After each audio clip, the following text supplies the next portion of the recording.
สถานีวิทยุกระจายเสียงแห่งประเทศไทยจังหวัดเชียงใหม่ AM 1476 กิโลเฮิรตซ์สถานีวิทยุภาคภาษาชาติพันธุ์แห่งเดียวในประเทศไทยที่มีความทันสมัยเชื่อถือได้สร้างอัตลักษณ์กลุ่มชาติพันธุ์สู่สากล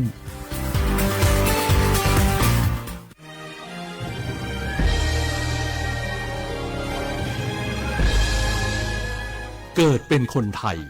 เติบโตบนผืนแผ่นดินไทยจงภูมิใจในความเป็นไทย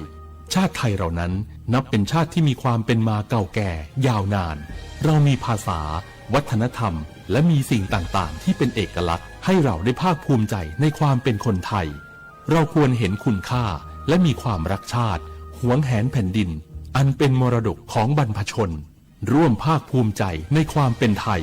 โดยสำนักประชาสัมพันธ์เขต 3 กรมประชาสัมพันธ์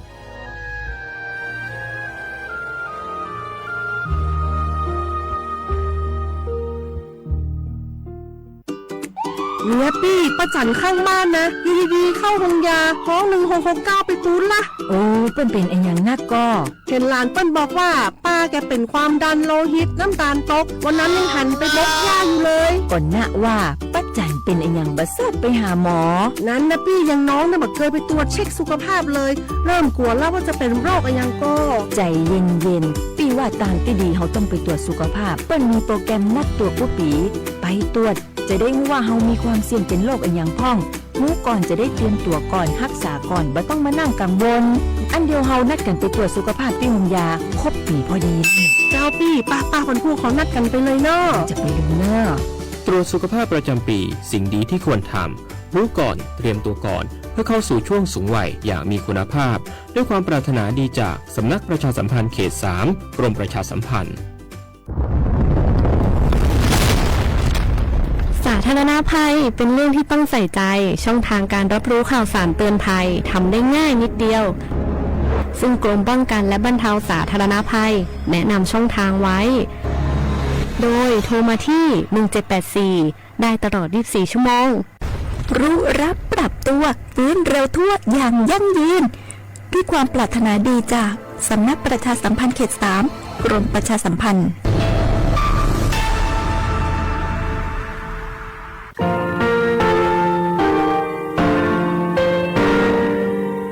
งาคือมีติปิเพกาเวชแลงาคือติยาติชูเลติเลเพกาเวมาเฮยาค่างาคือชอยาออโตโคโล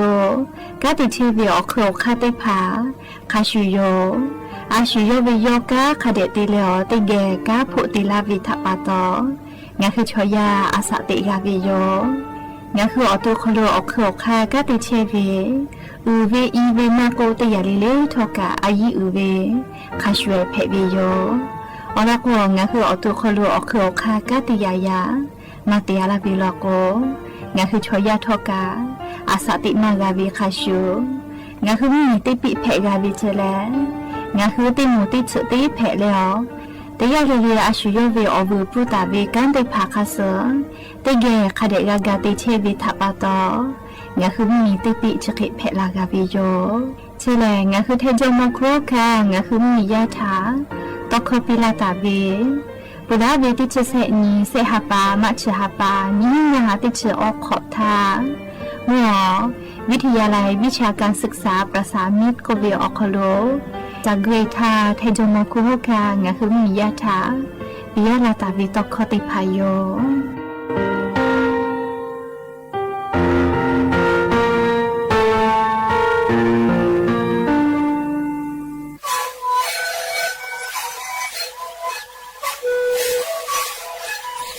คือในคือยาแก้เชื้อวีออกเข้าแสดงและหัวข้อต่อคือออกที่จังหวัดที่ไหนAM นาบาเต็งที่โอหาจิตเกิดขึ้นเฮ้ยิ่งเลี้ยงหลอกเอาพ่อเอายาแก้เชื้อได้หนึ่งดีและได้ชิ้นหนึ่งเลี้ยงถูกไปเอายาที่หนึ่งที่แต่แล้วก็เหมือนชอบขยันเต็งเลี้ยงและหัวข้อก็เชื้อวีและงานและหัวข้อก็คือสิ่งนั้นในข้อดูในวิดีโอ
อบุดาจาวิโย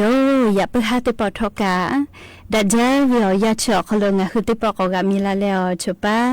อุปโลเชตาวิโอวิโอนี่ราหุยาติพัทติเกอคอกะกอกะดักอิเชวิทัปตออลอปูตะเลเลทะตาวิโยยาวิโอขลละเซจาเลอตอยอลาวิโยแมหาวิโอวิโอนี่ราหุยาขะพอชุปโลเชตาเวคาคิเพเชเลติกะเลทกาจาเมดอเมซุเมกะเมฮาเลดอซาเทียวเลนะจะได้เจอวิโอยากานี่คือไทมิงกอคโลแลมุยิกอยาเปลาพ่อเชียวแม่ติปอแลมกะเสมาอมือปอตอลาติโยเจ้ายาคาสเพตอลาเชเวอานาอังกอติพัทานี่คือตอดาเลปัวกะกิจูจาเวดอเวเชเวจอเวเตจเลเลพอกะอายุอยู่แล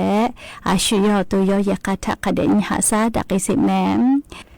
และยันนี้วิโอยาทกาจะได้สอบคอโลแลสุปงานนี้ยันนี้แลติเชหาปาออตุบะหาปาคอโลยันนี้ชงานนี้พึ่งแผ่วิโยและจะขอทกานี้หิ้งเชออขอลอกขอหาวิโอวิโอนี้ละหุยาติเผาเตฮาเลเลวิโอยาหินริควตาเลกอนาริทักไกเตฮาเลเลงะหุละหุคอตอกเชวิโยแมมวิทยุเรดิโอพอเอ็มติฮิโอฮาสจิคอกิโลเฮิร์สติไลพองะหุละหุคอตอกเชวิโยปุตตะเลมีพอติพอ Facebook Fan Page สวทเชียงใหม่ AM 1476พอกาไลฟ์สดติดต่อเชวิโยข้าพอสะพอจโกอุพอลุลาเลละหุคอพอนาเลติเกมมีพอวิสาตาติเกหาอยู่กับแผ่วิโยแม่เฮกว่าจะได้คือเล่งอะคือออลปติลอติเกอยู่เวลาและกาดะเจดะกิจุเวลายันยิงอะคือมีอคโลแพกเชวิอเจ้ายามุชามุยีมุกะมุฮอพอจันดะเวซาตาอลติพัทธาอลงอะคืออยู่เวลาและติเกกาดะเจดะกิจุโยแม่จีจาปากรมตุนิยมวิทยาพ่อยกคือซาตาปิลาตาเวแลจะขอวิอยาคโลทกานิเวตยาธาอัตโนมัติจืกะเลกาเพลโกเพจาวิโยจะขอวิอยาเลลิมิงกุชริสอโคโลปรากฏกายเอลนิโยโกเวนะเลเอลนิโยเอลนิยาโกเวติคือติยาเลจะเคแพวิโยเลจะขอวิอยาโคโลเรียกว่ากอกาลาตุเวนกะวิอยาชอโคโลกาเลจะขอเป้าติปอกอกอเลกอกะจากไอตุโกตาวิโลแมเรียกว่ามุชามุยีพ่อเวียกอนิเวลกุกะงาคือไทมิงกอโคโลกะกาลาตุเวเลจะได้ซื้อเปิดขอนี้ซื้อนี้แต่ละซื้อเปิดตีนี้วิอยาขกายนะเลติปอมุยี ติดีโลเลยงาคือไทยมีกือภาคอีสานพ่อฮึลาตุโยจิแม่มูฮามูยลุจะได้ดีแลพายุโซร้อนจามีก็เวติดีเวลาเวียวยาวคโลนัวฟิลิปปินส์เมียวคโลมือลุยและชอกามีชื่อพระสเวเจเลฟิลิปปินส์เมียวคโลใครเตแล้วจะเวียโคกาเรียกก่อนนิเวศยาธาเวียดนามมีพ่อกากาลาเชลเจใครก็เตียและกาลาตุเวซาปอเลซาปอเวียวยาวคโลนี่ชื่อขอนี้ท่าแลเรียงคือไทยมีกือภาคอีสานพ่อมูฮอมูยิลุพายุโซร้อนจามีก็เวชได้ผ่าที่มาฮึลากาเลอเมตุเอดอฮึลาตุโยเจเฮก็งาคือไทยมีกอคโลกานี่ชื่อคนตาเลนจีนิเวียยาไทยมีกอฮอติตอพ่อลอโกเลไกเตและเลภาคอีสานพ่อลอโกติปอมูยีเกาะหลามาจากไกตุโยจิแม่เฮก็เลจะได้คือกาฮือไทยมีนาติตอพ่อยันสามไทยมีนาติตอพ่อยันเวียยาแลมูยีมาจอมาติฮาเวียติชเปเซไคเจมูยีเบหุตาเวลอแม่มาเวจังหวัดแม่ฮอซอจีใหม่และจังหวัดตะติตอพ่อเจยาคาเลมูฮอกอมาลุลาตาวิกอวิอซาติภาติซอเกติซอลุลาเชเวจิแม่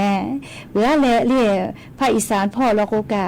ยาสนาวิอยาเลมุยาจะใจเจเลยาคาซอปอนฉขอนตาเลนชีนี้ไทยมีเกิดภาคอีสานพ่อแลมุฮอมุยิลุพายุโซร้อนจามีก็เวชได้ดีแม่ตูเจาะฮึลาเวลโกมุยเกาะหลามาจากไอตุโยจิแม่แต่ละกาไทยมีเกิดก็จะติดต่อเลติดเชเปเซเจมุมีต่อพ่อกาติดเชเปเซไทยมีเกิดฮอติดต่อพ่อติฮาเวียขอเชเปเซเลมุยเบหุตาเวลแม่ชัวแกมาจาเวลไทยมีเกิดฮอติดต่อพ่อและกุฏิพ่อกามุยมาจอมาติดเชเปเซเบหุตาเวลเลกุฏิพ่อลอกกาเฮก็งาคือก่อนนิเวศยาธาเลจะได้เสเปือเลยซาติเสเวียยาวคโลมูฮอมูยอกคาติผาคาคิพ่อก็เฮยตาเวเลโกโกงาคือไทยมีกืออคโลนี่ชื่อคนตาเลนชีนิเวียยาวคโลเลไทยมีก็ฮอติตอราชเรืออาดามาเลเอาไทยพ่อมูฮอมูยิลุลุลาเวตยาธาราชเรือกะกือบาเฮไกตุโยจิแม่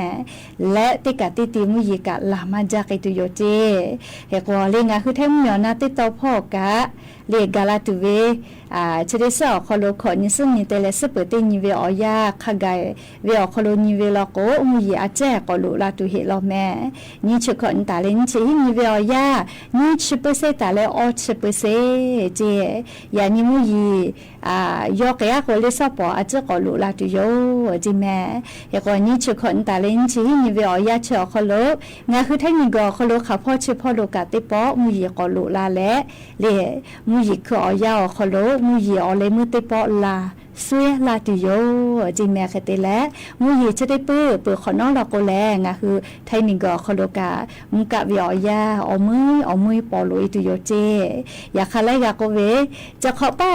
เล่มากะโมเจโยเล่มากะสิแม่ปุลาวิอยาถาสอเวลาโกจะขอป้อเมื่อมากะวิโยเล่มุกะวิอยากะเมื่อมาลุยลอแม่เล่มูยีขอยาเชมจาเล่จะขอป้ออีกะตุกขะจวยไปวิโยเล่จะขอป้อไล่กากาอีกะถูวิโยเตยาจะได้คือกุฏิพ่อทอกาเล่ลาชื่ออีกะเตผาตะลาวิเจกุมาเคโกมุยีกะกอลาเล่เล่อีกะเตือลาวิทยาธาลาชื่ออีกะเล่ตะลาวิทัปปะโตอีกะลูใหญ่คือมาจอนะเลยค่ะอีกะติผัดตือเวเลกุธิพอกะจะได้คือเวียาสตาพอนิเวลโกมุยลาโกกะอีกะลูใหญ่คือมาจอวิทัปปะโตอีกะตือเวเจเลกุธิพอกะนะเลยจะกะยานิงะหุมยอคโลแพกไอเทเวอจอยาคาสเวสตาอรติผาอยู่ลาแลงะคืออเวียเนี่ยราหุยาติผัดอรสตาติผัดจะเคกาลาวิโยแม่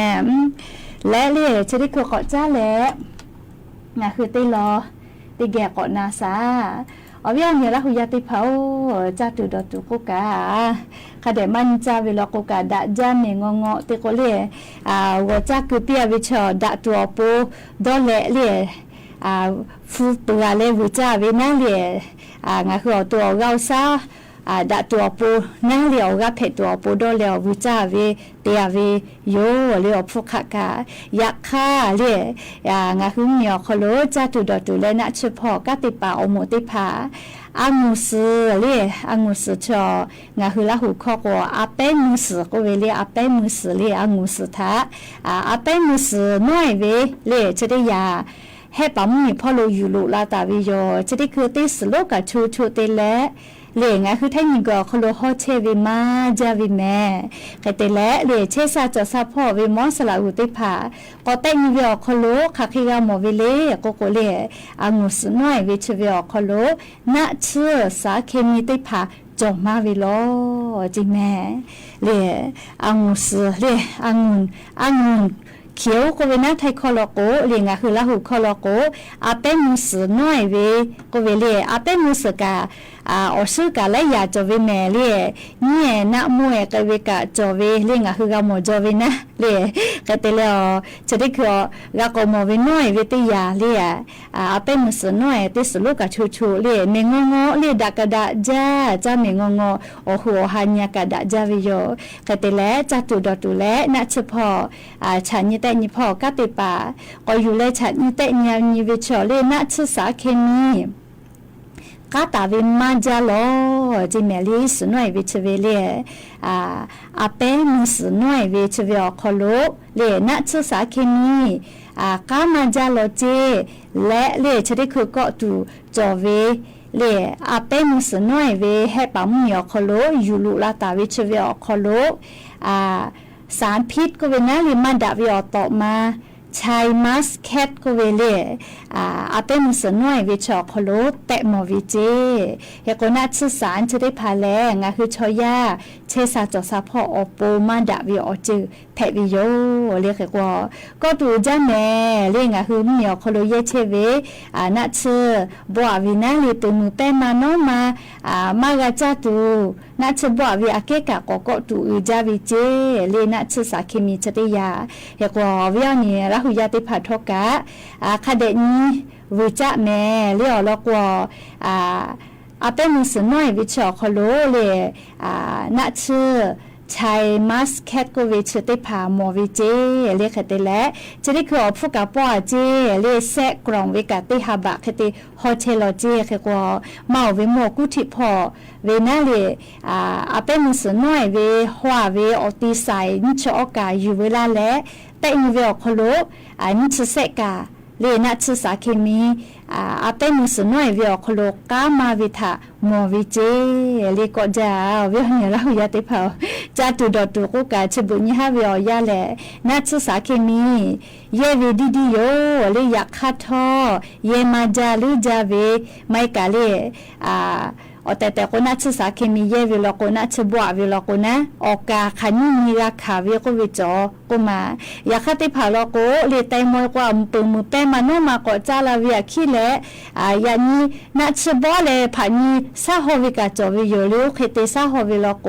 นัชสาเคมีเลอิชิมาชอคโลกามาวิเจเฮโกวิจาปาชอติเผาอปูเรียผู้ปืนและวิจาวิกาเรียอาชุยอตุถาอันนาวิเทปีวิเคเลก็เพวิเจอลโกนัชสาเคมีจะได้พาแลงาคือชอยอตุคโลโกตุอุจาเวมะเลงอันนาเพกลาเวจิเมเลสาก่อนมะเลงก็เวนะเลยกว่าเวียเนี่ยละหุยาติพาอิชมาชิติพาวิจาวิลโกกาเลคเดลุวิจาและเล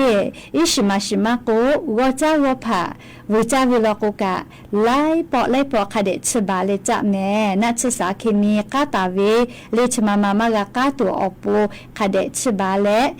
ติจาแม่อาชุยขยอเวลาเลติจาวิตปัวคเดชตุโยเฮเลยาคาติเมียเวเลมหกไซอติเตเผาคโลไข่แกให้เลเวียเนี่ยละหุยาติเผาขันปอชนะมาโซเลกีกาเกียละโกอีกาเปเวียกาโกเคียละโกอยากให้เตผาละโกมอฮอปานะเหลียวจอติฮอปากะดอสกะสปวิญมาจอเลอทีวิจอเวียคโลดักเกเวนะเลวิจาตัวอโปคเดติลาวิกะจอวิโยอยากให้เตยาเลโอเคติจอเวียมาเฮเลเตผาละโกมาดักเก เล่ตินี่ป่วยไม่กะมาชิดเสติแลเอาจอคโลคติติแม่เลฮอวิกะจะจลาวิโยเรียกก็งาคือเตกาวิลโกเล่นี่คือคันนี้คือติจาวิเลเล่ดัจจาวิโยเรียแล้วก็ชอยชอเรียชุกาอาชุยอตุถามาดาวิโยเจติพัชอมาปิกาวิโยเรียดาวิโยเจติปิกาวิโยเรียกว่าญาณิเสเลอาเป็นมุสน้อยเวเรียสัญญาณก็ติสลุชุเมงงอเรียจักกังงโยอยากขากะเรียนัชสาเคมีกามาเวลเจเรียมาเวให้ปั๊มมีพ่ออยู่ลุลาวิเจเรียเชเวกะงาคือมีอคโลเชซาจอซาพ่อเรียอังุส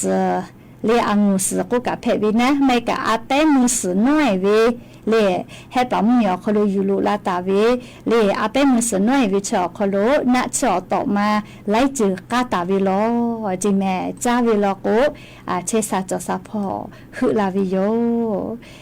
อาชุติกามาวิจาโจเฮเล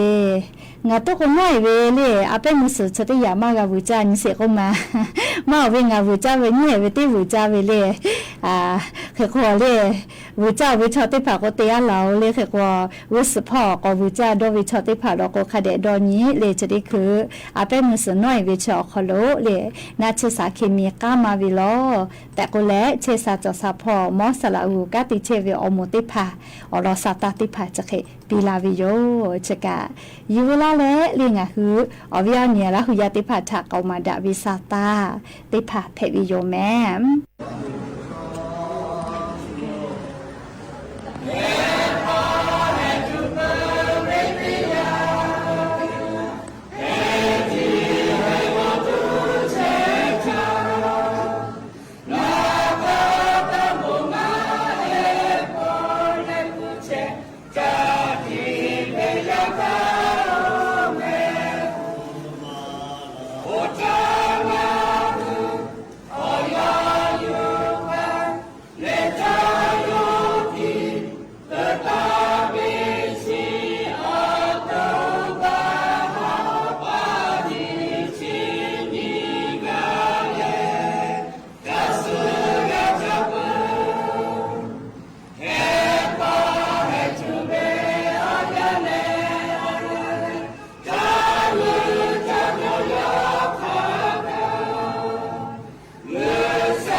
และอย่าเพื่อให้ปอชิลากะลาติเวอลอติพาเลจะใครไม่จะได้โยแม่กะกะพอนาเลออกะเปลาเชเวติกาลิลิกาจุแม่กะแม่เชซาจอซาเลฮาเลดอซาปิอบูอุจา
สถานีวิทยุกระจายเสียงแห่งประเทศไทยและเครือข่ายทั่วประเทศเสนอข่าวต้นชั่วโมงรู้เร็วรู้จริงเกาะติดทุกสถานการณ์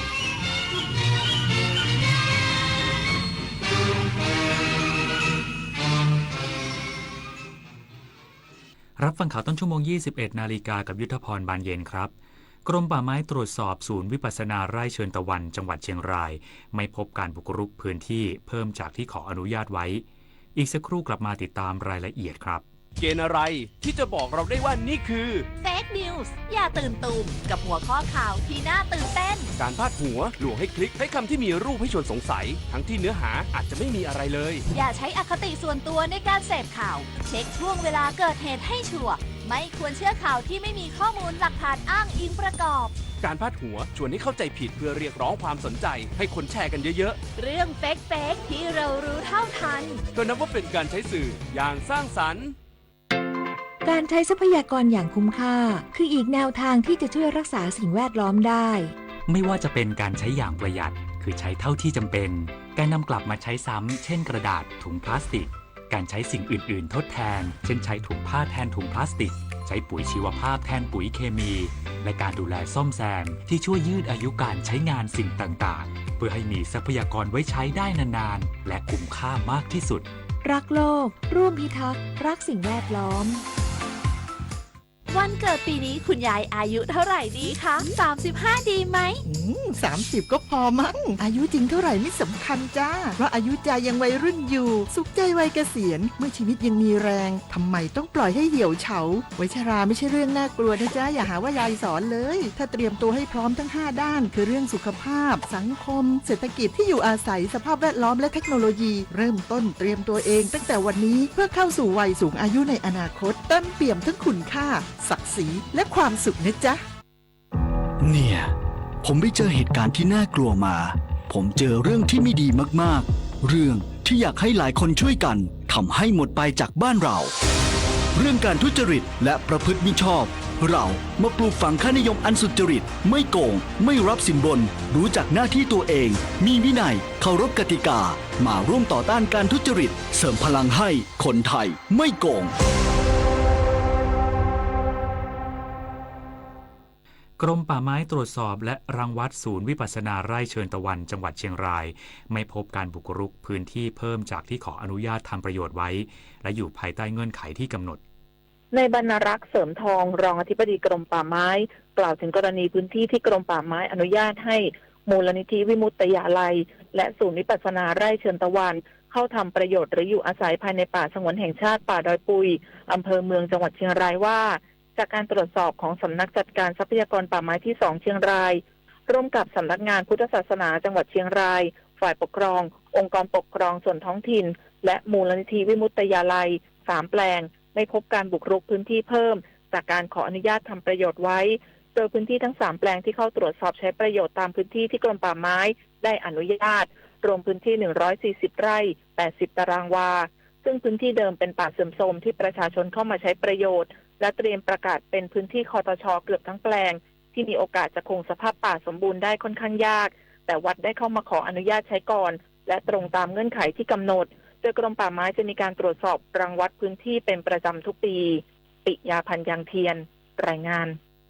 กรุงเทพมหานครสำรวจความพร้อมเส้นทางขบวนพยุหญาตราทางชลมารแนะประชาชนที่จะ walk in สามารถไปที่จุดใต้สะพานพระราม 8 ฝั่งธนบุรีซึ่งมีพื้นที่กว้างขวางพร้อมตั้งจอ LED 14 จุดริมฝั่งเจ้าพระยาให้ประชาชนได้รับชมภาพและเสียงอย่างชัดเจนนายชัชชาติสิทธิพันธ์ผู้ว่าราชการกรุงเทพมหานครเปิดเผยภายหลังลงพื้นที่สำรวจความพร้อมการเตรียมการในพระราชพิธีเสด็จพระราชดำเนินถวายผ้าพระกฐินโดยขบวนพยุหญาตราทางชลมารที่จะมีขึ้นในวันที่27ตุลาคมนี้โดยระบุว่าในการปรับปรุงภูมิทัศน์ตลอดเส้นทางเสด็จพระราชดำเนินกรุงเทพมหานครดำเนินการเกือบเสร็จสิ้นทั้งหมดแล้วส่วนการจัดพื้นที่ให้ประชาชนรับชมขบวนพยุหญาตราทางชลมารกรุงเทพมหานครรับผิดชอบบริเวณใต้สะพานพระราม 8 ฝั่งธนบุรี 4,000 ที่นั่งและสวนสันติชัยปราการ 1,500 ที่นั่งได้จัดเจ้าหน้าที่พร้อมอำนวยความสะดวกแก่ประชาชนแล้วเช่นกันรวมถึงเฝ้าระวังสภาพอากาศซึ่งได้เตรียมแผนรองรับไว้หมดแล้วด้านแพทย์หญิงวรรณณีวัฒนะปลัดกรุงเทพมหานครแนะนำประชาชนที่สนใจเข้าร่วมชมขบวนพยุหญาตราทางชลมารวางแผนการเดินทางให้ดีนอกจากนี้กรุงเทพมหานครยังเตรียมจอ LED ถ่ายทอดทางโทรทัศน์รวมการเฉพาะกิจเพื่อให้ประชาชนได้รับชมภาพและเสียงอย่างชัดเจน14จุดจำนวน18จอกระทรวงเกษตรและสหกรณ์มอบนโยบายองค์การส่งเสริมกิจการโคนมแห่งประเทศไทยใช้แนวทางตลาดนำนวัตกรรมเสริมเพิ่มรายได้สร้างศักยภาพด้านการแข่งขันการเลี้ยงโคนมเชิงพาณิชย์ในประเทศนายอิทธิสิริรัตยากรรัฐมนตรีช่วยว่าการกระทรวงเกษตรและสหกรณ์ลงพื้นที่ตรวจเยี่ยมองค์การส่งเสริมกิจการโคนมแห่งประเทศไทยหรืออสค.ณสำนักงานกลางอสค.มวกเหล็กจังหวัดสระบุรีในโอกาสนี้ได้กล่าวมอบนโยบายว่าอสค.เป็นองค์การเพื่อส่งเสริมกิจการโคนมและสร้างองค์ความรู้เกี่ยวกับกิจการอุตสาหกรรมโคนมในประเทศไทยเพื่อส่งเสริมเกษตรกรผู้เลี้ยงโคนมให้มีความเข้มแข็งสามารถพึ่งตนเองได้อย่างมั่นคงและยั่งยืนสานต่ออาชีพพระราชทานการเลี้ยงโคนมจึงถือเป็นหน่วยงานที่เป็นความหวังของผู้เลี้ยงโคนมปัจจุบันธุรกิจการเลี้ยงโคนมเชิงพาณิชย์มีการแข่งขันในตลาดสูงจึงเน้นย้ำให้อสค.ใช้แนวทางตลาดนำนวัตกรรมเสริมเพิ่มรายได้ขยายช่องทางการตลาดซึ่งเชื่อมั่นว่าหากร่วมมือกันอย่างเข้มแข็งในการเดินหน้าพัฒนาผลิตภัณฑ์ให้มีคุณภาพจะสามารถครองใจผู้บริโภคได้ชวนันท์มาลีรายงานปตท.และบางจากประกาศปรับเพิ่มราคาขายปลีกน้ำมันเบนซินแก๊สโซฮอลทุกชนิดและพรีเมียมแก๊สโซฮอล95 30 สตางค์ต่อลิตร สำหรับกลุ่มดีเซลราคาคงเดิมมีผลตั้งแต่เวลา 5 นาฬิกาวันพรุ่งนี้จบข่าวยุทธพรบานเย็นอ่านรับฟังข่าวต้นชั่วโมงครั้งต่อไปเวลา 22 นาฬิกาครับ ติดตามข่าวที่นำเสนอไปแล้วได้ที่ www.thainews.prd.go.th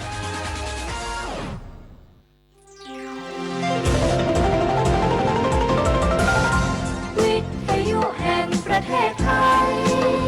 ให้ความรู้คู่ความสุข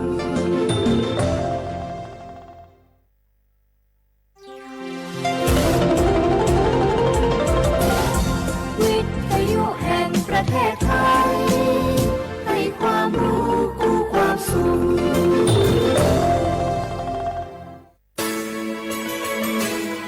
สถานีวิทยุกระจายเสียงแห่งประเทศไทยจังหวัดเชียงใหม่ AM 1476 กิโลเฮิรตซ์สถานีวิทยุภาคภาษาชาติพันธุ์แห่งเดียวในประเทศไทย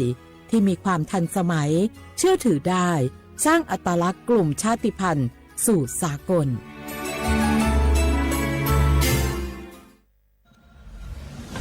หนูเห็นพระองค์นะคะทรงเล่นกีฬาหลายชนิดเลยค่ะในหลวงก็ทรงปั่นจักรยานพระราชินีก็ทรงเรือใบทรงกีฬาไอซ์ฮอกกี้ด้วยค่ะหนูเห็นแล้วทำให้หนูตั้งใจที่จะออกกำลังกายอย่างสม่ำเสมอเพื่อสุขภาพร่างกายที่แข็งแรงค่ะพระองค์ยิ่งทรงนำทัพนักกีฬาไทยเราไปแข่งขันกีฬาในระดับสากลหลายชนิดกีฬาทั้งกีฬาขี่ม้ากีฬาแบดมินตันซึ่งเป็นแรงบันดาลใจที่ดีมากๆให้กับเด็กและเยาวชนค่ะพระองค์เป็นเหมือนแสงนำใจไทยทั้งชาติมาเตเจ้ามาร่วมกันออกกำลังกายง่ายๆด้วยการเดินวิ่งปั่นออกกำลังกายอย่างสม่ำเสมอช่วยป้องกันโรคสมองเสื่อมป้องกันการเป็นอัมพาตได้ไหมเจ้าสถาบันพระมหากษัตริย์ศูนย์รวมจิตใจของคนไทยทั้งชาติสำนักประชาสัมพันธ์เขต 3 กรมประชาสัมพันธ์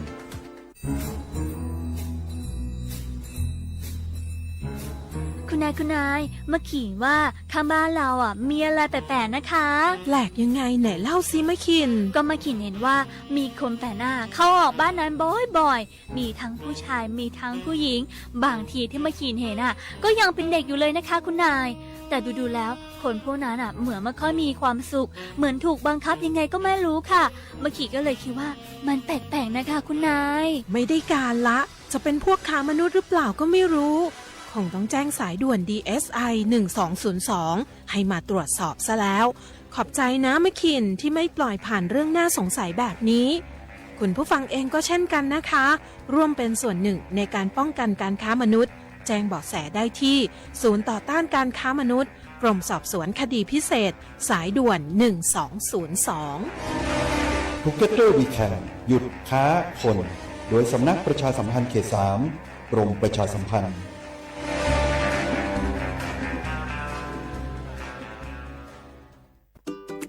เนี่ยปี้ป้าจันข้างบ้านนะอยู่ดีๆเข้าห้องยาท้อง1669ไปปูนละโอ้เป็นไอ้อย่างนักก็เห็นหลานเปิ้นบอกว่าป้าแกเป็นความดันโลหิตน้ำตาลตกวันนั้นยังหันไปบกยาอยู่เลยก่อนหน้าว่าป้าจันเป็นไอ้อย่างบัดซอบไปหาหมอนั้นนะปี้ยังน้องนะบักเคยไปตรวจเช็คสุขภาพเลยเริ่มกลัวแล้วว่าจะเป็นโรคไอ้อย่างก็ใจเย็นๆปี้ว่าต่างที่ดีเขาต้องไปตรวจสุขภาพเปิ้นมีโปรแกรมนัดตรวจผู้ปี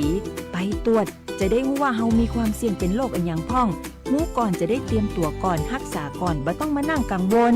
อันเดียวเฮานัดกันไปตรวจสุขภาพที่โรงยาครบปีพอดีเลยเจ้าปี้ป้าคนผู้เขานัดกันไปเลยเนาะจะไปลืมเนาะ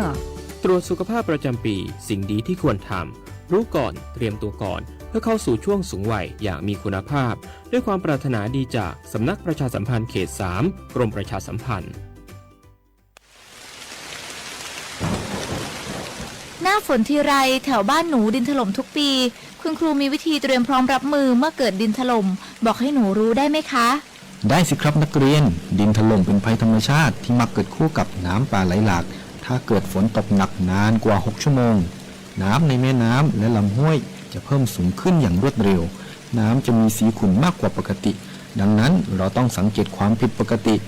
มันติดตามข้อมูลสภาพอากาศและประกาศเตือนภัยสำรวจสภาพความเสี่ยงของพื้นที่วางแผนและศึกษาทางหนีภัยแล้วถ้าเกิดดินถล่มขึ้นจริงๆเราต้องทำยังไงบ้างคะคุณครู ถ้าเกิดดินถล่มเราก็ต้องรีบอพยพไปตามเส้นทางที่ปลอดภัยให้ห่างจากแนวกันไหลของดิน 2-5 กิโลเมตรนะครับอย่าอยู่ใกล้ลำน้ำเพราะอาจได้รับอันตรายจากหินหรือต้นไม้ที่ไหลมาตามน้ำเลี่ยงกันใช้เส้นทางที่เกิดดินถล่มหรือกระแสน้ำไหลเชี่ยวหากพลัดตกน้ำให้หาต้นไม้ใหญ่ยึดเกาะและปีนให้พ้นน้ำห้ามว่ายน้ำหนีเด็ดขาดเพราะร่างกายอาจกระแทกกับหินหรือซากต้นไม้นะครับนักเรียนเข้าใจแล้วค่ะคุณครูหนูจะจดจำที่ครูสอนเมื่อภัยมาถึงหนูจะได้ปลอดภัยค่ะ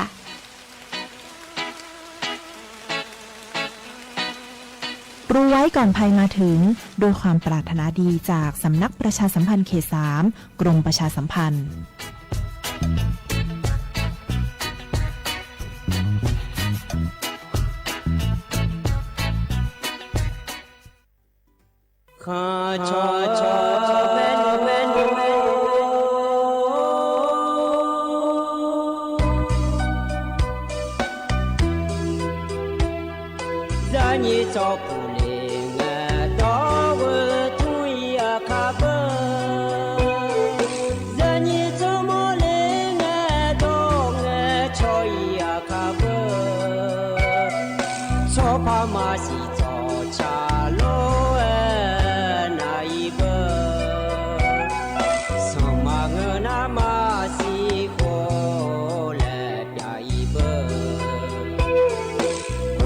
Masih lah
tu thama ai ni yo na lu ne lo ye nyo ina ka tu lo yo na lu ye ni ne ya thong ju loพยาถงจุแม่เดยเนียเดอเดียอาคาตอกะตุลอหกาหมอมั่วดูแน่เนียสถานีวิทยุกระจายเสียงแห่งประเทศไทยจังหวัดเชียงใหม่ลอหกาเดแน่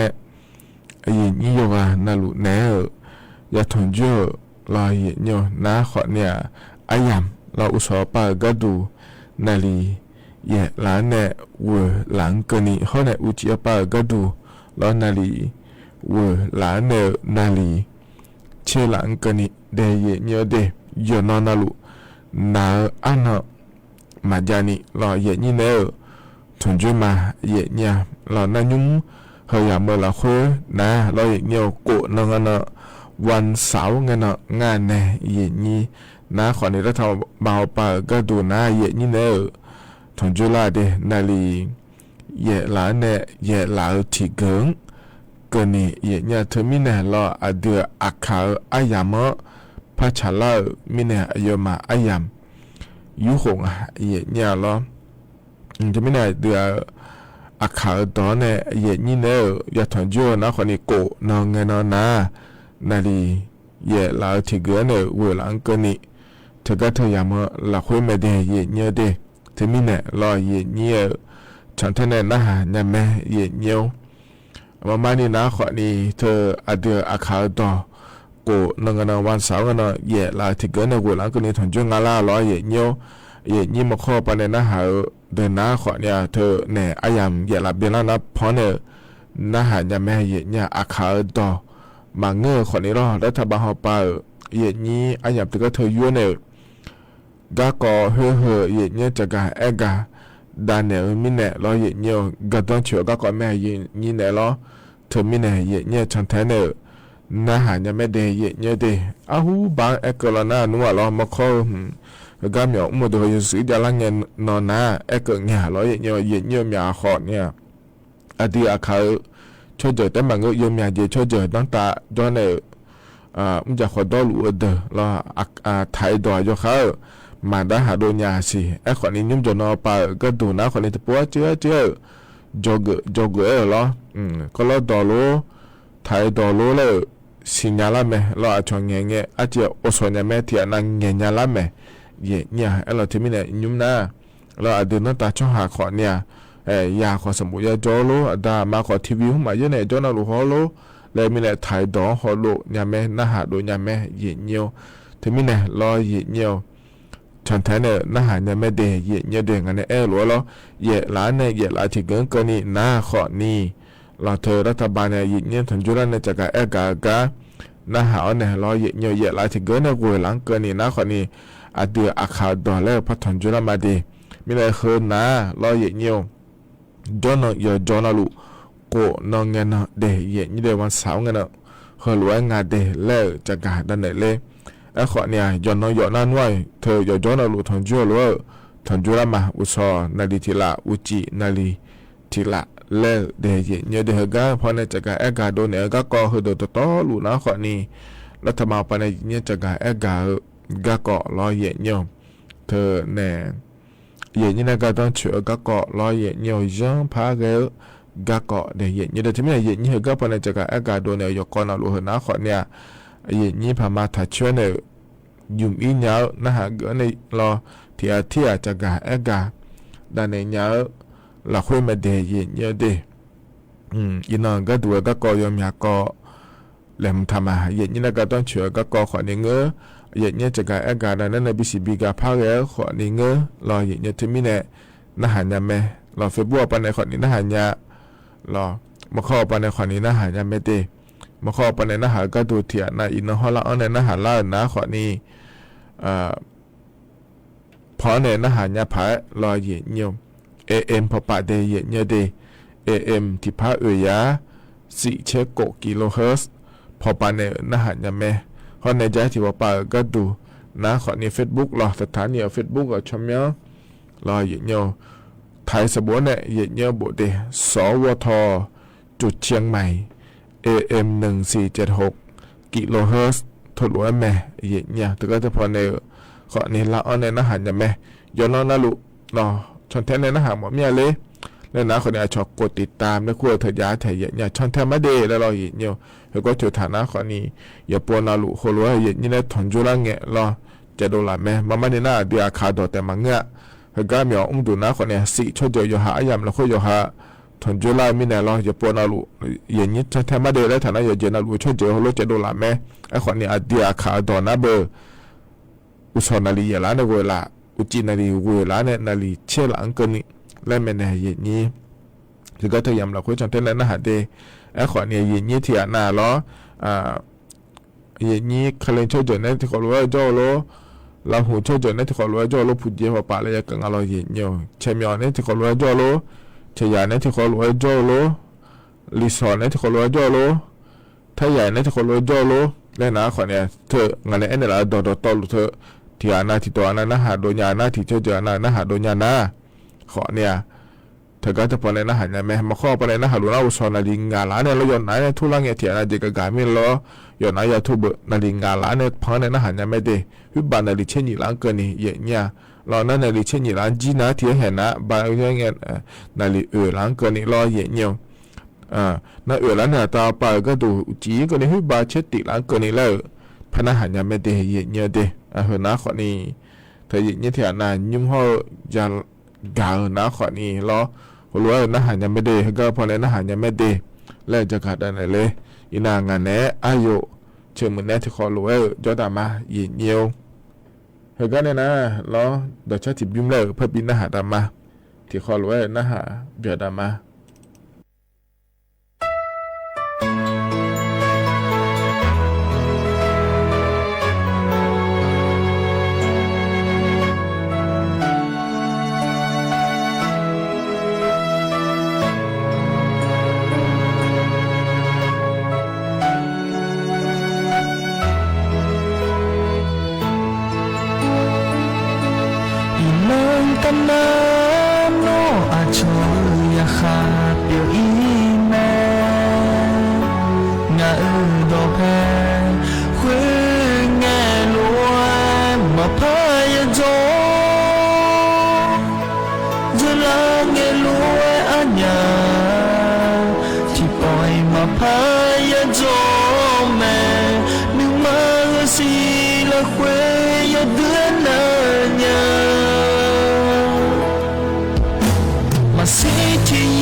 ที่พออยากอีแม่น้องมาแง่เด้อายำอันยังจะคอยนอนกันหน้ามาแง่ยันอีกะก็ก็ยอดมากับบาดามีเกินนี่น้องมาพังเงมา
ที่พออยากอีแม่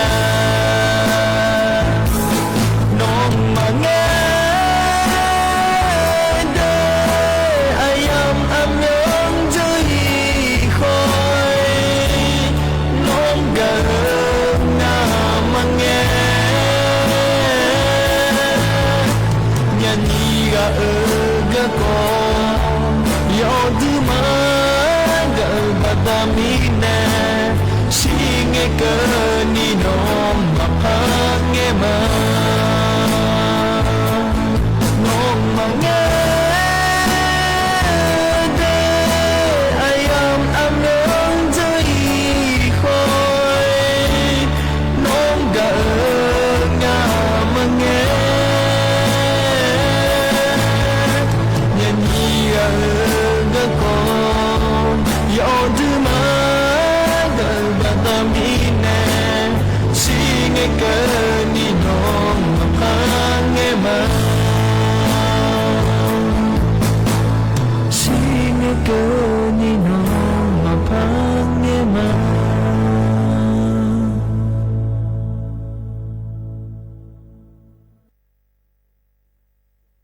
แต่ก็พอในบินอาหารดาวดชาแต่ก็จะบินหล่ออย่าไปเบียวแล้วก็ดชาไม่ได้ยี่เงี้ยพอในบินอาหารดาวก็น่า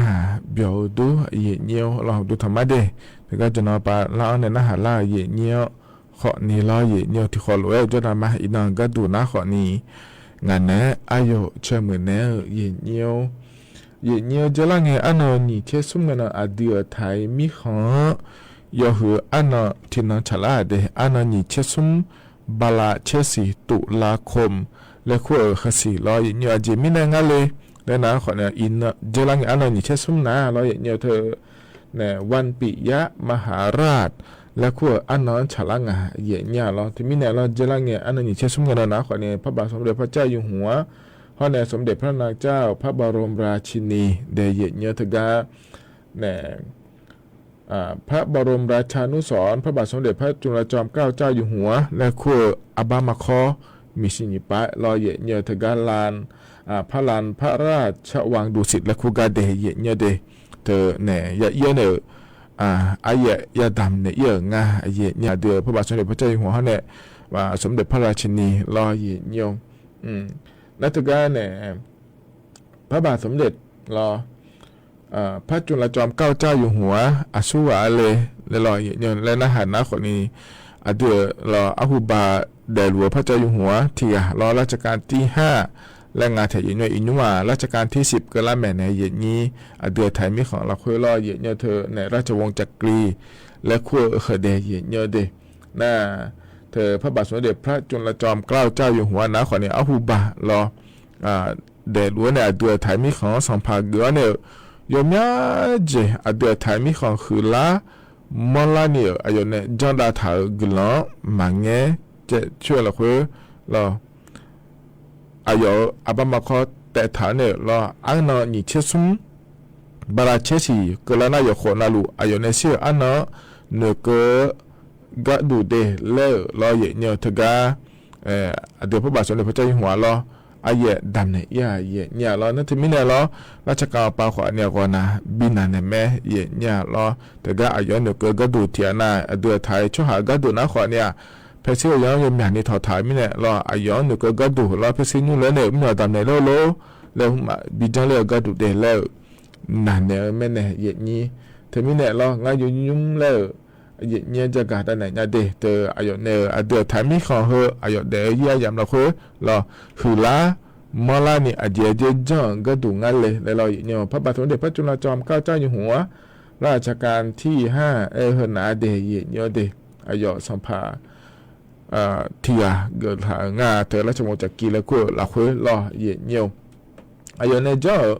ชมยาดูเดือที่หุ่นนะเราเนี่ยการเลิกทาสและคู่งานแถเยเลิกท่าได้เถอะยงอะไรก็นะอ้าวบ่าเยยงดูเดินมาอย่างเงี้ยให้เงี้ยจีรอเยยงช่วยอย่าเนี่ยนะอย่าขาดบิเกอโลเลยรอเยยงรอหน้าเทียอ๋อรอเธออย่าขาดบิเกอยิ่งอ่ะนะอย่าขาดเกอเธอที่ยิ่งเราเนี่ยมาเชี่ยวคนนี้อย่าพัดเดเลยขออย่าขอให้อย่าขาดแล้วพยาเกอเยยเนี่ยเธอมีเนี่ยรอเธอเนี่ยเดี๋ยวพระเจ้าอยู่หัวราชการที่5หูบายเดลุยฮัลโหลมาฉางเดแล้วอย่างที่มีอายุยี่ละคุยตัวบิกเธอบิเจียก็ดูแล้วรอเลเจดังอ่ะน่าอยู่ในจันยางานเหมือนกันแล้วนั่นว่ารอเนี่ยช่วยอย่าอินนังก็ขอเนี่ยรออยู่ในมาจันยาแล้วนัวรออินนังก็ขอเนี่ยให้อยากขาเกิดเดี๋ยวที่อยากเกิดรอเนี่ยยา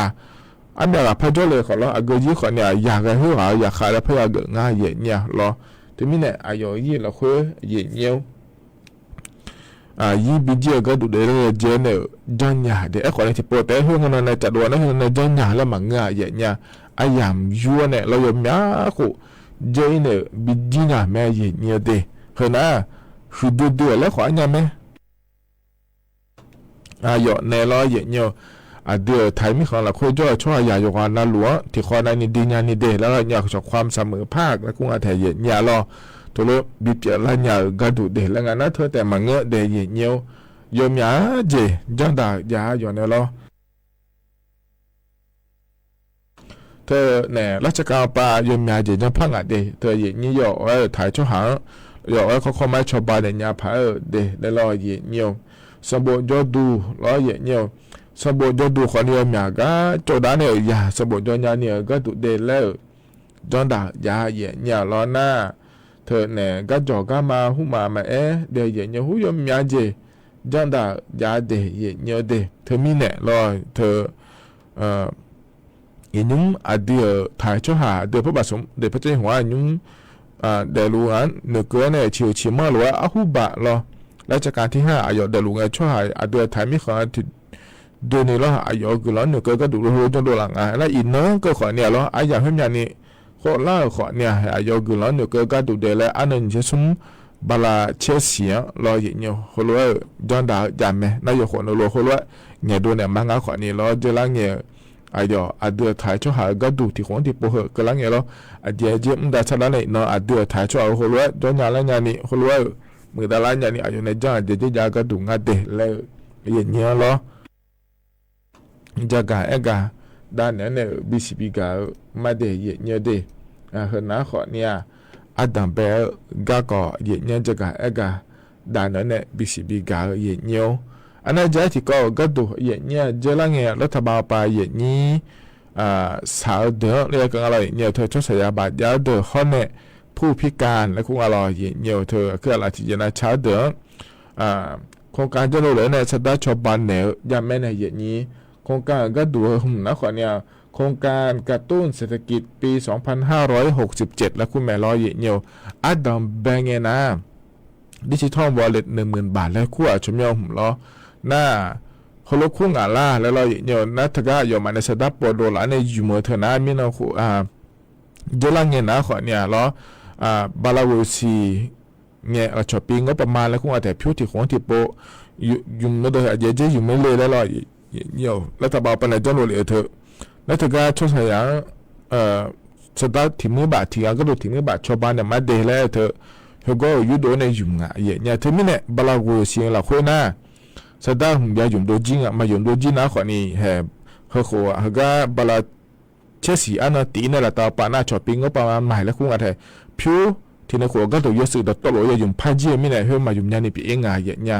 เธอมีเนี่ยรอเยี่ยวเธอรัฐบาลป่าก็ดูนะขอในดิจิทัลวอลเล็ตและคู่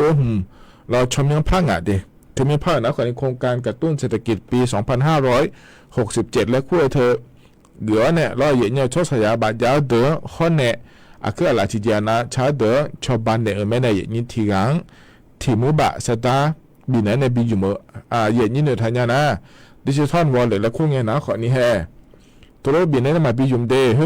บินเนี่ยมาบินเนี่ยเดย์และถ่ายจะไม่รอคนนี้เฮ้ตัวเจนลูบิกาคาจิเนี่ยที่มือบางชิ้นตาแล้วน้องเนี่ยบิยุมแม่เนี่ยอยู่หายมอเจอยู่หายมอเจยุมเนี่ยคนเนี่ยเราก็ต้องเชื่อเจ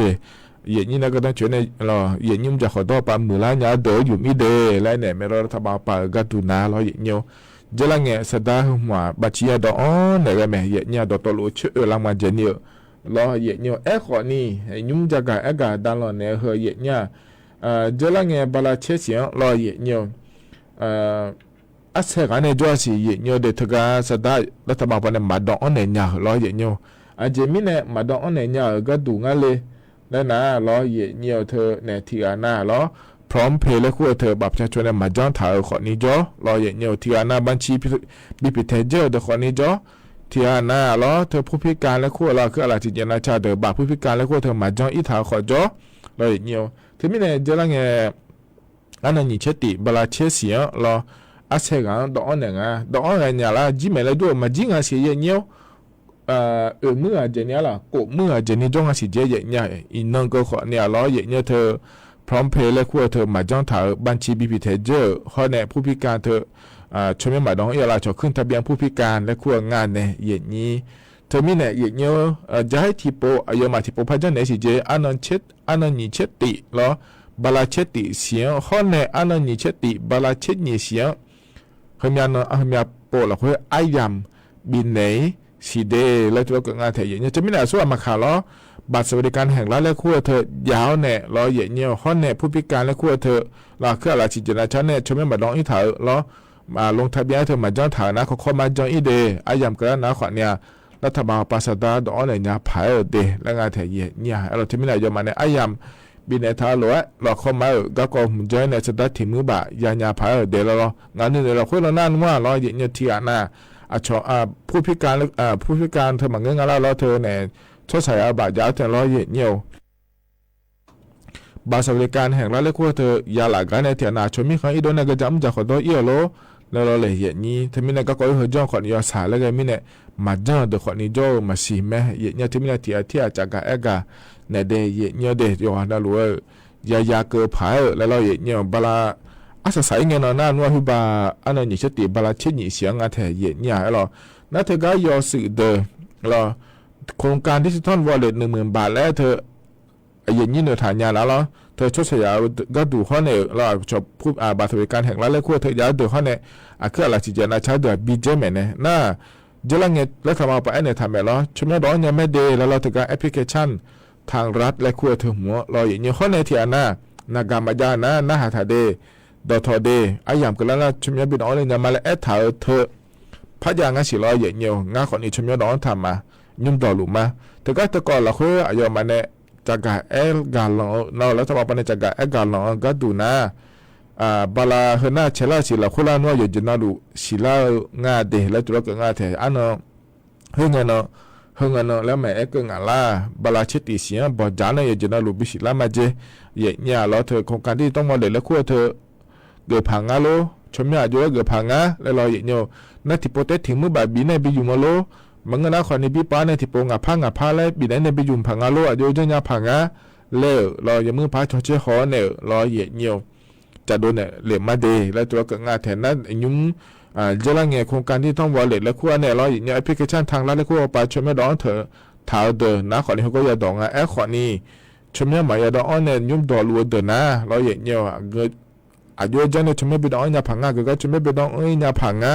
แล้วคนเนี่ยที่โปแล้วพระจะโดเลมาเดแล้วตัวก็งาแถยินบลาเชติเสียงเฮน่าเชลาเสียงศิลาเมเดแล้วจากการอากาศโดเลงาเดที่ไม่ได้อายามกล้าเนี่ยอายามอยู่มือบจากการเนี่ยจะโดเลนะงาอายเนียวเฮก็พอในที่โปแล้วพระจากการอากาศได้เนี่ยมาเดเยเนียวเฮน่าขอนี้ยุ่งเฮก็อัดดับเบลอายามเฮเราคุยแล้วเยนี่นะถอนจนในจากการอากาศได้ในบิสิบิกาเยเนี่ยการนั้นเนี่ยต่อชัดทิบยุ่มแล้วนะฮะดามาหยิเนียว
你和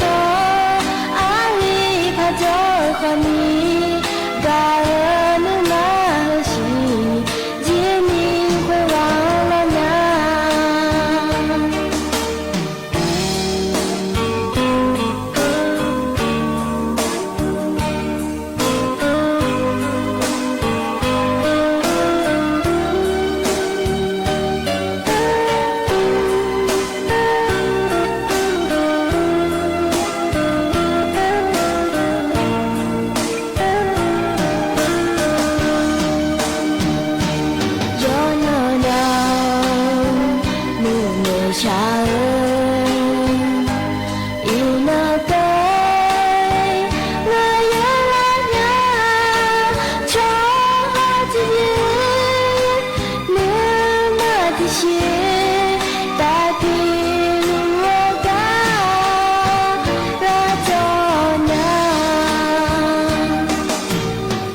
แต่ก็ยมพอเนี่ยบินหาดา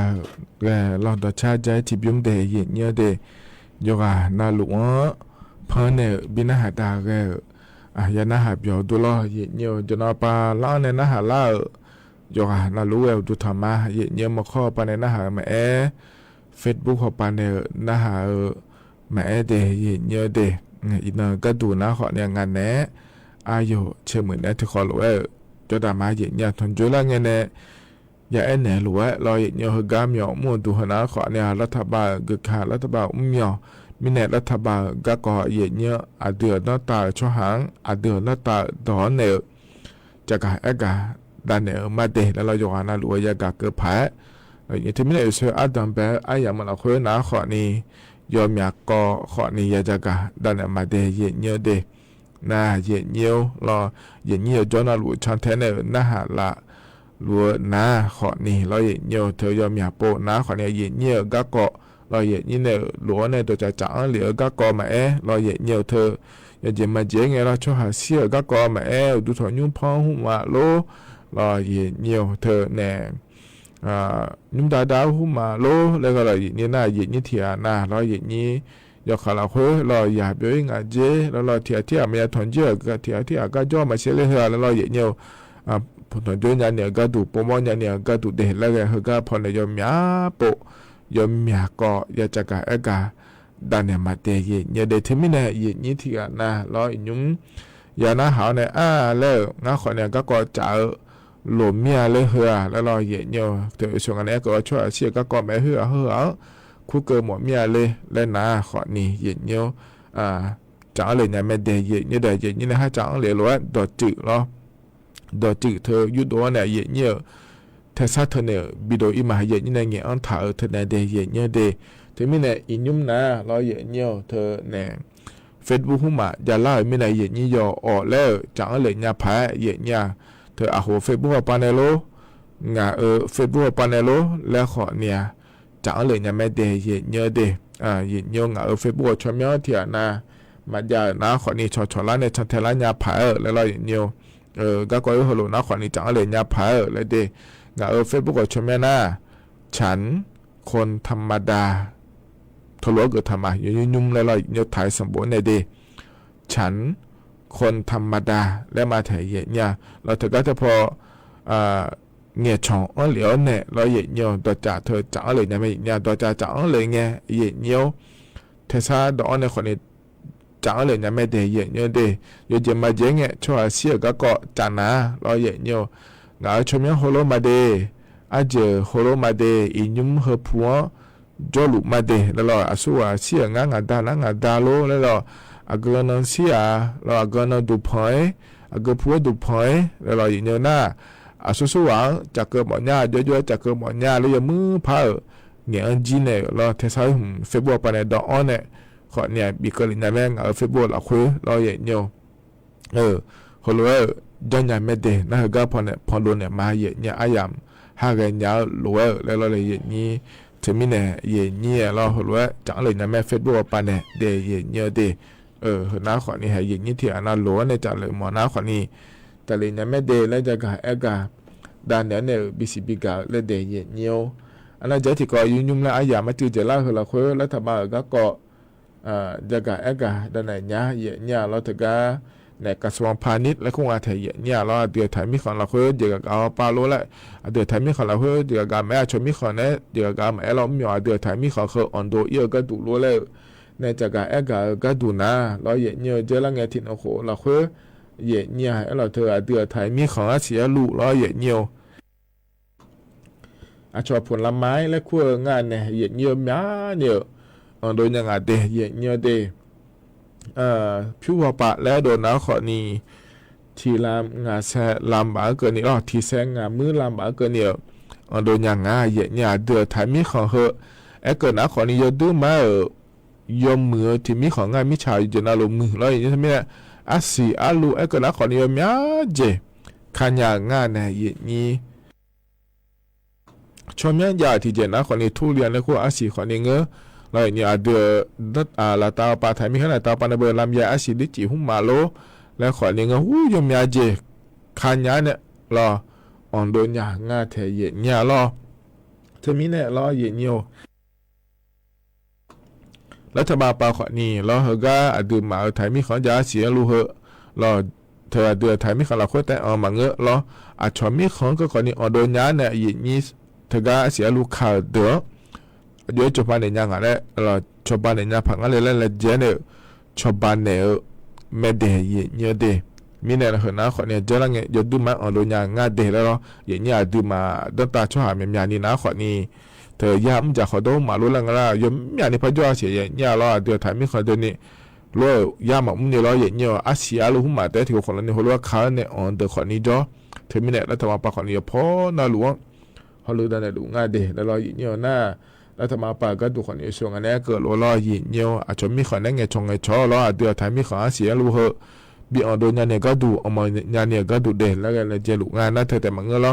อาเซียรู้ที่เจียนานะเบอร์ขามูหุ่มมาจะโนเลยเนี่ยขอเนี่ยอ๋อรู้แล้วรู้ก็ขอเนี่ยเลยเจนง่ายเดย์เนี่ยเดย์นะขอเนี่ยเดี๋ยวต่อรู้ล้ออินอะไรเนี่ยทนจุนเนี่ยล้อจะกะเอกะแต่เนี่ยบีซีบีก็ก่อเนี่ยเฮกันหนาวเนี่ยล้อเดี๋ยวชาติบิมเลยพนักหาดามาเนี่ย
年留下了牙齿呀，一个呢牙膏啊呢，你这里呢那些，一个呢牙膏啊呢，你这里呢那些。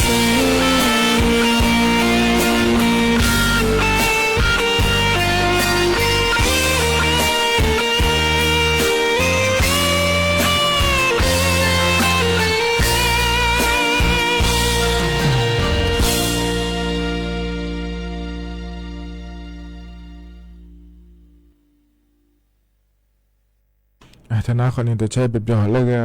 ใจที่ยุ่งไม่เยอะ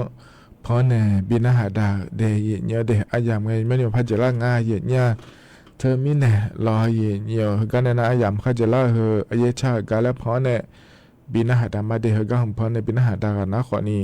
ก็อีมาย้อนเราจะมุจะสอนเราคุยจะได้เดยปุยปัฒนจุมาเยอะดูทำมา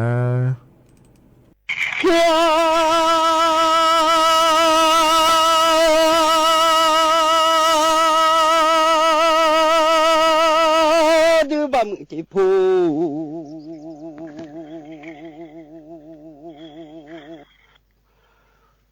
มาต้องการชะลอเยอะด้วย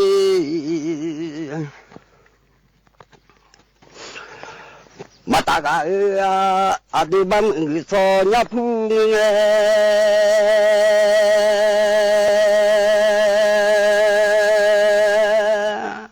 ชะลอเยอะสอนยาดูอาเงลมดี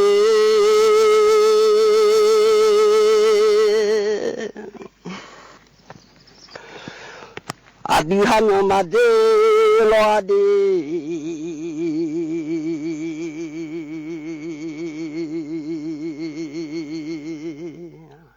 บะมึงอันมาเดชมมึงดีเชื่อฮันมาพูมาพูเลี้ยวมือ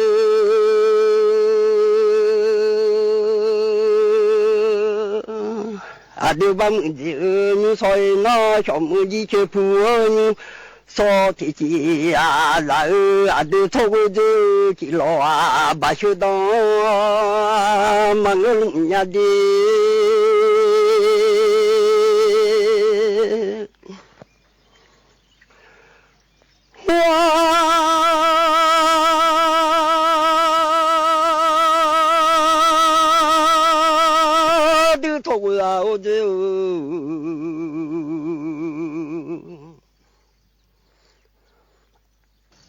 只老百姓当忙路小妹，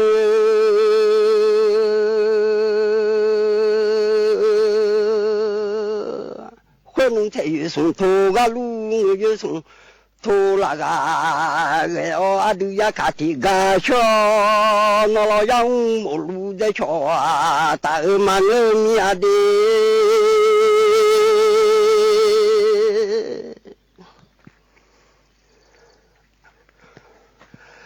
阿杜草啊，我就叫送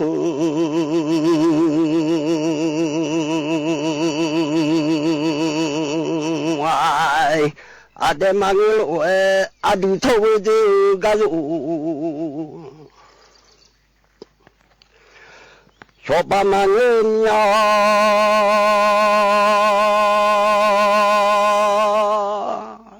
不离个山你就在，莫离个山里。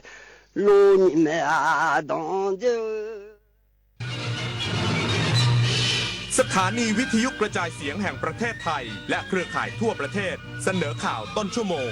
รู้เร็วรู้จริงเกาะติดทุกสถานการณ์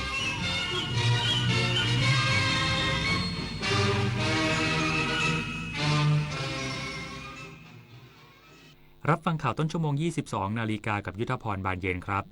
ตำรวจสอบสวนกลางคาดสัปดาห์หน้าจะมีความชัดเจนเรื่องการเอาผิดนักร้องเรียนบางคนเกี่ยวพันคดี The Icon Group อีกสักครู่กลับมาติดตามรายละเอียดครับแยกหน่อยสิแยกทำไมเดี๋ยวเขาก็เก็บไปกองรวมกันอยู่ดีโอ้ยหมดยุคการทิ้งขยะรวมกันในถังเดียวแล้วจ้าข ข้อดีของการแยกจะช่วยลดปริมาณขยะลดการสิ้นเปลืองพลังงานประหยัดงบในการกำจัดแถมขยะรีไซเคิลบางอย่างก็ขายได้ที่สำคัญการแยกขยะยังช่วยรักษาสิ่งแวดล้อมและลดมลพิษต่อโลกอีกด้วย มาร่วมเป็นส่วนหนึ่งในการแยกขยะกันนะครับ คิดก่อนโพสต์จะโพสต์อะไรต้องคิดก่อนจะโพสต์รูปภาพคนอื่นที่ไม่ใช่ของตัวเองต้องได้รับอนุญาตยิ่งเป็นการโพสต์เกี่ยวกับเด็กเยาวชนต้องปิดบังใบหน้าเว้นเสียแต่ว่าเป็นการชื่นชมอย่างให้เกียรติการโพสต์สิ่งลามกอนาจารรวมไปถึงการโพสต์ด่าว่าคนอื่นและเนี่ยเป็นเพียงส่วนหนึ่งของพรบคอมพิวเตอร์ที่มีผลบังคับใช้แล้วมีโทษทั้งจำทั้งปรับคิดก่อนโพสต์จะโพสต์อะไรต้องคิดก่อนป่ารักน้ำหนึ่งในโครงการอันเนื่องมาจากพระราชดำริของสมเด็จพระนางเจ้าสิริกิติ์พระบรมราชินีนาถพระบรมราชชนนีพันปีหลวงที่ก่อให้เกิดประโยชน์สุขแก่ราษฎรในการฟื้นฟูป่าที่เสื่อมโทรมให้เป็นบริเวณต้นน้ำลำธารอนุรักษ์ปลูกฝังให้คนรักและหวงแหนป่าไม้ช่วยให้ราษฎรที่ขาดแคลนที่ดินทำกินได้มีที่อยู่เป็นหลักแหล่งมีอาชีพและยับยั้งการตัดไม้ทำลายป่าคือถ้าเราไปบริจาคเลือดมันจะดูเท่และถือเป็นการทำบุญด้วยไหมถือเป็นบุญใหญ่เลยล่ะคิดดูนะคนเราสละได้แม้แต่เลือดของตัวเองเพื่อนำไปช่วยชีวิตผู้ป่วยแบบนี้จะรอช้าทำไมรีบไปบริจาคกันเร็วช้าก่อนคือร่างกายต้องพร้อมนอนหลับให้เพียงพอก่อนไหมล่ะได้เลยงั้นเจอกันที่ศูนย์บริการโลหิตแห่งชาติสภากาชาดไทยนะบริจาคโลหิตมั่นใจปลอดภัยรองผู้บัญชาการตำรวจสอบสวนกลางระบุสัปดาห์หน้าจะมีความชัดเจนเรื่องการเอาผิดนักร้องเรียนบางคนที่เกี่ยวพันคดีThe Icon Group ยังไม่ชี้ชัดออกหมายเรียกหรือหมายจับพลตำรวจตรีจรูญเกียรติปานแก้วรองผู้บัญชาการตำรวจสอบสวนกลางเปิดเผยว่าคณะทำงานได้มีการตรวจสอบคลิปเสียงบุคคลลักษณะเรียกรับผลประโยชน์กับผู้ต้องหาในคดี The Icon Group เพื่อหาหลักฐานทางวิทยาศาสตร์ประกอบกับพยานบุคคลซึ่งเหลือสอบปากคำอีกไม่กี่ปากคาดว่าเพียงพอที่จะสรุปสำนวนเพื่อดำเนินคดีกับนักร้องเรียนบางคนได้ในสัปดาห์หน้าส่วนจะมีการออกหมายเรียกมาแจ้งข้อกล่าวหาหรือหมายจับต้องพิจารณากันอีกครั้งโดยช่วงบ่ายวันพรุ่งนี้ได้เรียกตำรวจสังกัดกองบังคับการปราบปรามการกระทำความผิดเกี่ยวกับการคุ้มครองผู้บริโภคหรือปคบ.ซึ่งเป็นอดีตสามีนักร้องเรียนหญิงมาสอบปากคำเพิ่มเติมส่วนกรณีที่ทนายความของบอสพอลนำข้อมูลหลักฐานมาให้เจ้าหน้าที่ดำเนินการเอาผิดกับนักร้องเรียนเพิ่มเติมเบื้องต้นยังไม่มีการเข้าแจ้งความแต่มีการประสานว่าจะเข้าดำเนินการหลังจากคดีรีดทรัพย์เสร็จสิ้นสำนักงานคณะกรรมการอาหารและยาแจ้งสารตกค้างที่ตรวจพบในองุ่นชายมัสแคทมีเพียงตัวอย่างเดียวที่พบสารห้ามใช้นอกนั้นไม่เกินเกณฑ์ความปลอดภัยขอผู้บริโภคอย่าตื่นตระหนกนายแพทย์สุรโชคต่างวิวัฒน์เลขาธิการคณะกรรมการอาหารและยาเปิดเผยถึงกรณีมีข่าวผลการตรวจองุ่นไซมัสแคทที่สร้างความตื่นตระหนกให้ประชาชนโดยระบุว่าพบการใช้สารกำจัดศัตรูพืช50รายการใน24ตัวอย่างโดยข้อเท็จจริงแล้วผลการตรวจพบมีสารกำจัดศัตรูพืช36รายการที่ผ่านเกณฑ์มาตรฐานมีความปลอดภัยส่วนสารกำจัดศัตรูพืชอีก14รายการเป็นสารกำจัดศัตรูพืชที่ระดับสากลไม่ได้จัดอยู่ในรายการเฝ้าระวังเนื่องจากไม่มีข้อมูลการก่ออันตรายแต่จะมีการกำหนดค่ามาตรฐานที่ไม่เกิน 0.01 ppm ซึ่งผลการตรวจพบเกินเพียงเล็กน้อยจึงสามารถรับประทานองุ่นไซมัสแคทได้แต่ควรล้างให้ถูกวิธีเพื่อลดสารกำจัดศัตรูพืชตกค้างทั้งนี้อย.ได้ยกระดับการเฝ้าระวังผักผลไม้นำเข้าเชิงรุกโดยหากพบสารกำจัดศัตรูพืชตกค้างเกินเกณฑ์ตามที่กฎหมายกำหนดจะถูกกักไว้ไม่สามารถนำเข้าได้และถูกดำเนินคดีนฤมล อุดมพรรายงานรองเลขาธิการคณะกรรมการการศึกษาขั้นพื้นฐานเตรียมนำผลการทดสอบ O-NET มาพัฒนาสร้างคุณภาพให้กับนักเรียนทุกคนอย่างเท่าเทียมนางเกตทิพย์สุภวานิชรองเลขาธิการคณะกรรมการการศึกษาขั้นพื้นฐานกล่าวมอบนโยบายเพื่อขับเคลื่อนนโยบายของกระทรวงศึกษาธิการด้านการพัฒนาความสามารถด้านการฟังคิดพูดและอ่านคิดเขียนด้วยกระบวนการคิดวิเคราะห์โดยสำนักทดสอบทางการศึกษาหรือสทศ.ได้นำข้อสอบจากคลังข้อสอบมาตรฐานเน้นการประยุกต์ใช้สถานการณ์ในโลกความเป็นจริงสู่กระบวนการวัดและประเมินผลระดับชั้นเรียนปัจจุบันมีสถานศึกษาเข้ามาใช้ข้อสอบจากคลังข้อสอบมาตรฐานสทศ.กว่า100,000 ครั้งดังนั้นการเลือกใช้เครื่องมือจากคลังข้อสอบมาตรฐาน จะสามารถประเมินความสามารถด้านการคิดวิเคราะห์ที่มีความน่าเชื่อถือและได้มาตรฐานผ่านกระบวนการพัฒนาคุณภาพเครื่องมือด้วยกระบวนการนำไปทดลองใช้กับนักเรียนกลุ่มตัวอย่างและปรับปรุงข้อสอบต่อไปภูริมพัฒน์สอนการรายงาน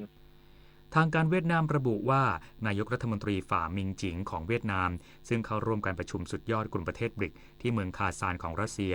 ระหว่างวันที่ 22-24 ตุลาคมที่ผ่านมายืนยันว่าเวียดนามพร้อมทำงานร่วมกับกลุ่มประเทศบริกและประชาคมระหว่างประเทศภายใต้แนวคิดการร่วมมือกันเพื่อสร้างโลกที่ดีกว่าสำหรับทุกคนทั้งนี้ที่ประชุมสุดยอดกลุ่มประเทศบริกมีมติอย่างเป็นเอกฉันท์เห็นชอบให้เพิ่มรายชื่อ13ประเทศซึ่งรวมถึงสมาชิกอาเซียนได้แก่อินโดนีเซียมาเลเซียเวียดนามและไทยเป็นประเทศพันธมิตรของกลุ่มบริกเพื่อยกระดับความร่วมมือด้านการพัฒนาการค้าและการลงทุนรวมทั้งการเข้าเป็นสมาชิกกลุ่มบริกในอนาคตจบข่าวยุทธพรบานเย็นอ่านรับฟังข่าวต้นชั่วโมงครั้งต่อไปเวลา 23 นาฬิกาครับติดตามข่าวที่นำเสนอไปแล้วได้ที่ www.thainews.prd.go.th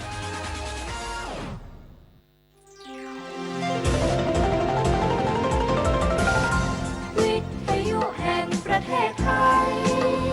ให้ความรู้คู่ความสุข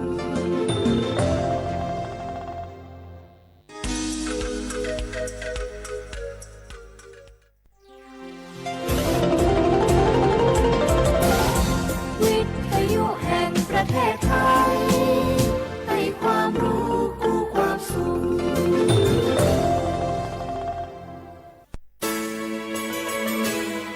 สถานีวิทยุกระจายเสียงแห่งประเทศไทยจังหวัดเชียงใหม่ AM 1476 กิโลเฮิรตซ์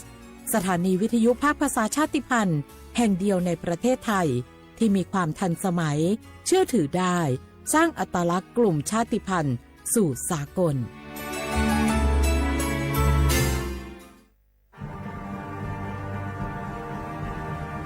ชาติศาสนาและพระมหากษัตริย์สถาบันหลักของชาติที่อยู่กับสังคมไทยมาช้านาน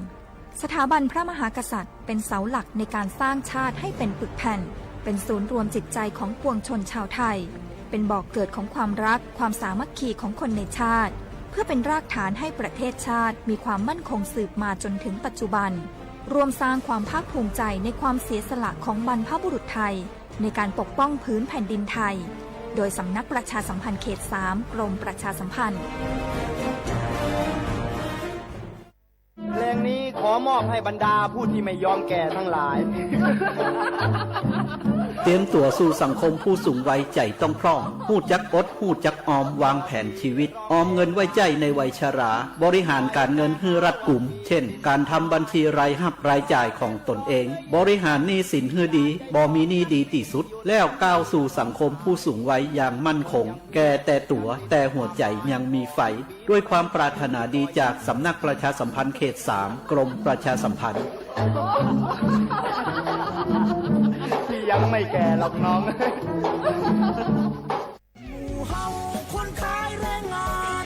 ไม่เลี่ยงเฮามีเรื่องจะปรึกษาใบอนุญาตเฮาหมดอายุห่มไปตอกก็ได้ก็หามันเป็นยังเก่าก้าเฮาตุ่มได้ไปไหนเฮาอยู่การในไฮในโซนรู้มาได้จะได้ก็ต้องต่อใบอนุญาตที่ถูกต้องตามกฎหมายไทยเนอะจ่ายหูก่อว่าแรงงานต่างดาวที่ขึ้นทะเบียนถูกต้องตามกฎหมายนอกจากจะยากการได้อย่างสบายอกสบายใจบ่ต้องลบซ่อนๆแล้วยังจะได้รับความคุ้มครองจากรัฐแล้วก็ยังจะได้รับสวัสดิการและก็สิทธิประโยชน์แรงงานต่างดาวจากสำนักงานประกันสังคมคุ้มครอง7อย่างด้วยกันบอกว่าจะประสบอันตรายเจ็บไข้ได้ป่วยเกิดลูกแข้งหักขาห้านยากการมาได้ตายส่งเคราะห์ลูกเท่ากับว่าว่างงานแล้วจ่ายหูก่อว่าถ้าจ้างแรงงานต่างด้าวมามีใบอนุญาตทำงานแม่เลี้ยงก็จะมีความผิดไปตัวเนอะว่าแต่ว่าดีต่อคดเข้ามาใกล้ๆแม่เลี้ยงเหรอหนวดแข่งหนวดขาให้แม่เลี้ยงสักหน่อยบ้าเขาจะไปอาการละเขาอยู่ละเขาจะไปในสวนละเขาจะไปก่อนเนอะแรงงานต่างด้าวถูกกฎหมายปลอดภัยการค้ามนุษย์ด้วยความปรารถนาดีจากสำนักประชาสัมพันธ์เขต 3 กรมประชาสัมพันธ์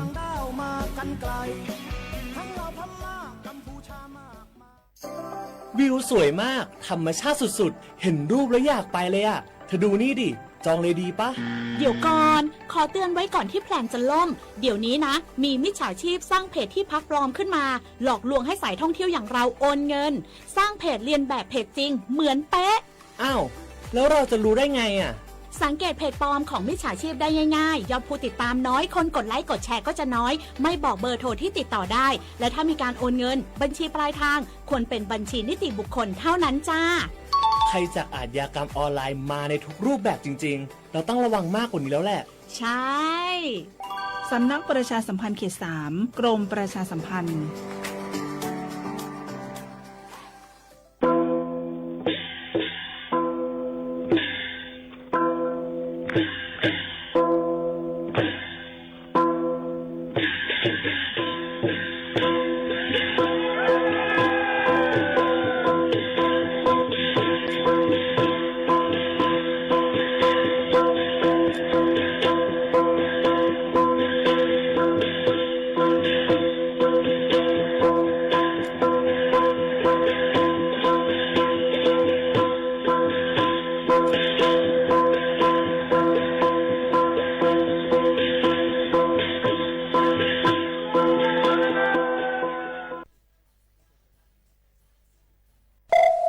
Xung quả xì bông xì lớn on quay tê châu cậu tay bên sang sẹ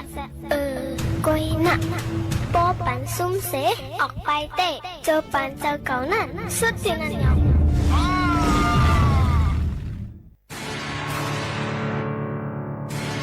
ตรงวงก้นเฮาตีหลอดเพเมื่อนาลูกหลานตีขึ้นใหญ่มีลองอุ่นใจไล่ลูกหลานบอกขึ้นมา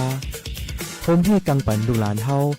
เศร้าอย่างใจห่างเพอย่าเมากำผมมือกันเป็นแห้งอ่อนให้กังเพอันห้ายลงอย่าเมากำโดยตรงวงก้นเฮาหากูก็ตรงวงก้นหลอดเพอ่อนหัวมือให้สร้างตาเมื่อนาลูกหลานเฮาขึ้นสูงห่างไกลยานเพอย่าเมากำกูมือตาเส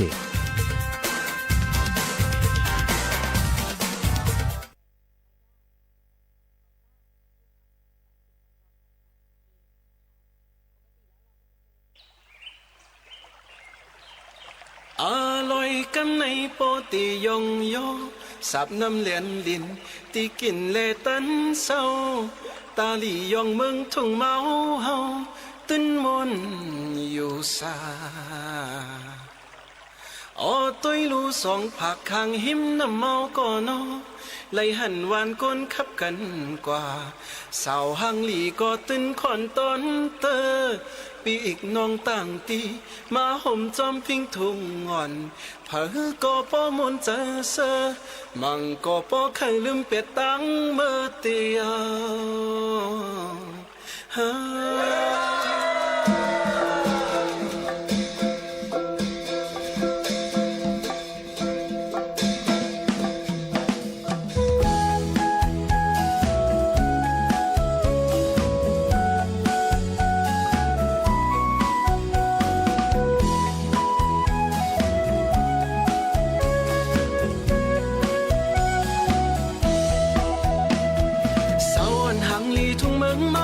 คนหอยาวห่างเล่าเย็นแงเป็นสาวหมู่จีน้ำคำสาวเหมือนหมอกต้นลำในเป็นสาวปังคำห่างลียุ่มไหมจังมอไปมอเก้าใจเฮาเอาใจเมาย่องเป็นกำยาวตุ้ยลูกก็ไว้สาวเปิ้นสวยเปิ้นสวงหันสาวตึงลงโตเล่าสาวน้องเต้าห่มสองสาวข้าวของน้องโมสาวมอยุ่มมอหยอกตอกเป็นสาวน้องโมน้องยังเงยหาห่มเส้นตั้งมาโคเจอจอมเพอตุ้ยลูเลยหันสาวเลินเลี้ยงเลินเล่าหันสาวใส่ข้าวทิ้งจ้าสาวตึงข้ายุ่มใส่สาวแก้มปองน้องเสียงโอ้สาวน้องมึนเลินบอกสาวมอหยอกใจตันสาวจีลาเนยอย่าเปียจันใจนาตุ้ยลูเลยลองสาวมอสังห่างปองหันสาวโหสมยุ่มสันหันสาวจิงขันใจสูงสาวปังปุงใจมอนโอ้สาวมอยุ่มสาวน้องอ่างสาวพังห่างตัวเสียผมสาวตาปีมีที่เนสา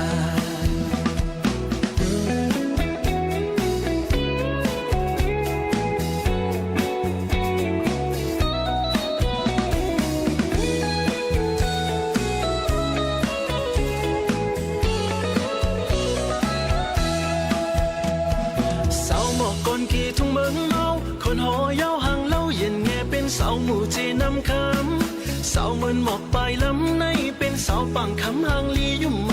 จังมอไปมอเข้าใจเฮาเอาใจเมาย่องเป็นกำยอ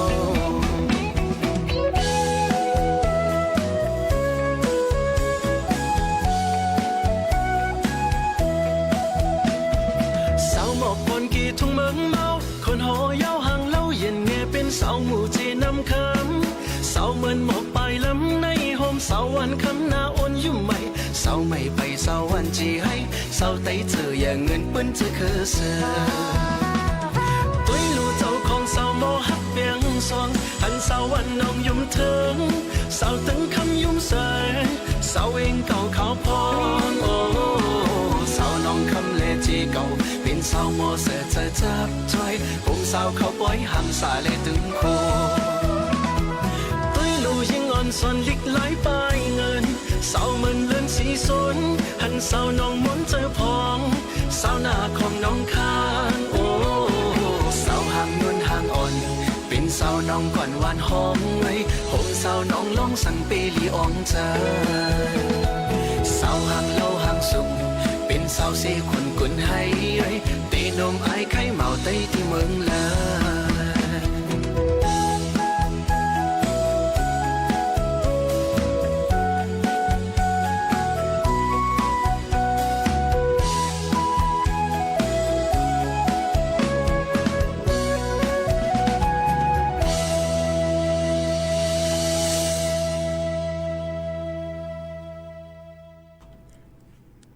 เมื่อซุ้งค่าเมื่อซุ้งพี่น้องพงยินถ่อมเสียงใต้ตั้งเสียงกูก็กูกวนค่ะชบกันเนื้อตอนการภาษาความใต้ดีห้องปล่อยเสียงสวทเก่งใหม่ AM 147กิโลเฮิรตซ์หบทบจอมกันกูวันๆบ่ถึงมาข่าวยาม10ถึง11โมงกลางเนื้ออีกป้ากลางค่ำอยู่จอมขาวหมูขาวนนสุภาวันเชื้อสารวินหบทบจอมพี่น้องเขาในข่าวยามจอมหนังดังเมืองจึงไทย10ถึง11โมงกลางเนื้ออีกป้ากลางค่ำค่ะเมื่อไหนถึงมาในวันศุกร์ที่25เดือน10ปีคริสต์2หิงปลาย24ปีใต้2หิง1ปากปลาย18ปีก็จ่าในหิง3ปากไว้86คู่เป็นเดือน11ลวง8คำหอดถึงมาในวันเมื่อในสิสุกะวงหวังในปนกติออนกันคืองปองให้สร้างการหลู่ป้อยเตี้ยนหาการหลู่การ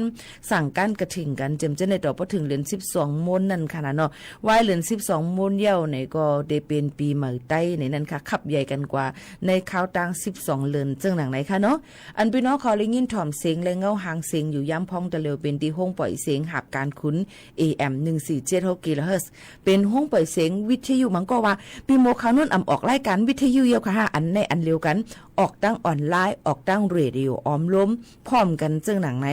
ออกจึงหนังไหนค่ะเนาะย้อนไปว่าพอถ่อมดังเรดิโอมันก็ว่าห่ำมีเรดิโอห่ำจังถ่อมเยี่ยวเนี่ยค่ะเนาะก็มีอินเทอร์เน็ตเฮาก็ขึ้นเพิ่มเติมมาปันให้พี่น้องเขาก็เลยหันพูดจะรายการว่าเป็นเจ้าหือสูงขาวเล่าเคินลำปีปวดยอมยังก็ว่ากันกว่านั่นค่ะเนาะเยี่ยวก็เลยหันปะพูดจะรายการเนี่ยค่ะลงนาการเฮาค่ะหนังคือบ่ได้เข้าถึงกูตีกูตั้งนั่นเอามาได้เป็นดังเรดิโออ้อมล้มถ่อมในรถในกาก็เลยที่เป็น AM นะใจ FM นะพี่น้องเขาค่ะสวทอันวันนะเฮียงเลยว่าสวทไหนความไตมี5เนี่ยมันมีค่ะย้อนเปว่ามันเป็นห้องปล่อยเสียงหับการคุณจึงไทยสวทลูกดีว่าสถานีวิทยุกระจายเสียงแห่งประเทศไทยจังหวัดเชียงใหม่มันเป็นห้องปล่อยเสียงตอนตาภายดังหลวงปองจึงดังเมืองจึงไทยในนั่นค่ะย้อนปืนนั่นแหละมีอยู่7เจ้าคือจอมกันอันมาปืนปล่อยเสียงปันพี่น้องเขาเลี้ยงยินถ่อมในเมืองจึงไทยในเดเลยว่ามีตีในตั้งเกียงใหม่มีตีเหลียวในก้วยขานะห้องปล่อยเสียงเจ้าคืออันเป็นของไทย7จางนั่นค่ะเนาะเดี๋ยวก็เป็นผู้เจ้าขึ้นมาจัดรายการพบทบจอมบ่แม่ปีๆน้องๆเขาจึงหนังไหนค่ะครับถ่อมตีไรตั้งไรกันพองค่ะถ่อมว่าอยู่ค่าเนี่ยค่ะเอายินจ้มขอบใจอย่านำค่ะถ่อมตีไรตั้งไรก็ต้องตักกันเข้ามาไล่เนี่ยค่ะเนาะเขาข่าวก็ห่มจ้มหับตอนเตวาวาค่ะอ่อนตั้งในเขาข่าวมาถ่อมด้วยข่าวเงาฟิงฟ้าราศีกันอิดอ่อนนึงค่ะนะพี่น้องเขาค่ะข่าวเงาฟิงฟ้าราศีในวันเมื่อในนั่นเนี่ยค่ะเนาะก็ในข่าวตั้ง24ชั่วโมงตั้งนานั่นฝนเตตั้งปอถ่องจึงไทยนั่นเตกัดมาเนี่ยค่ะตั้งปอเหนือนะคะเนาะที่กัดมาในนั้นค่ะที่มีลมกัดลมเย็นเข้ามาอยู่ก็หมังปืนตียังที่มีฝนตกลงมาอยู่อันเปิ้นห้องว่าลมเลี่ยงลงจ่ามีในนั้นค่ะพี่น้องเขาก็ที่เข้ามาดังปอดไตปอด ติเลยว่าภายดังภายแต้มอีกนึงนั่นค่ะในวันที่26ถึง28นั่นค่ะเนาะย้อนเปิ้นนั่นแหละอันนี้ก็เฮาค่ะก็คัดจะเอามาฝากเตือนถึงพี่น้องเขาจะเจออันอยู่ที่ต้อมปังหลายฉะนั้นก็รู้เลยฟังกันไว้ลอง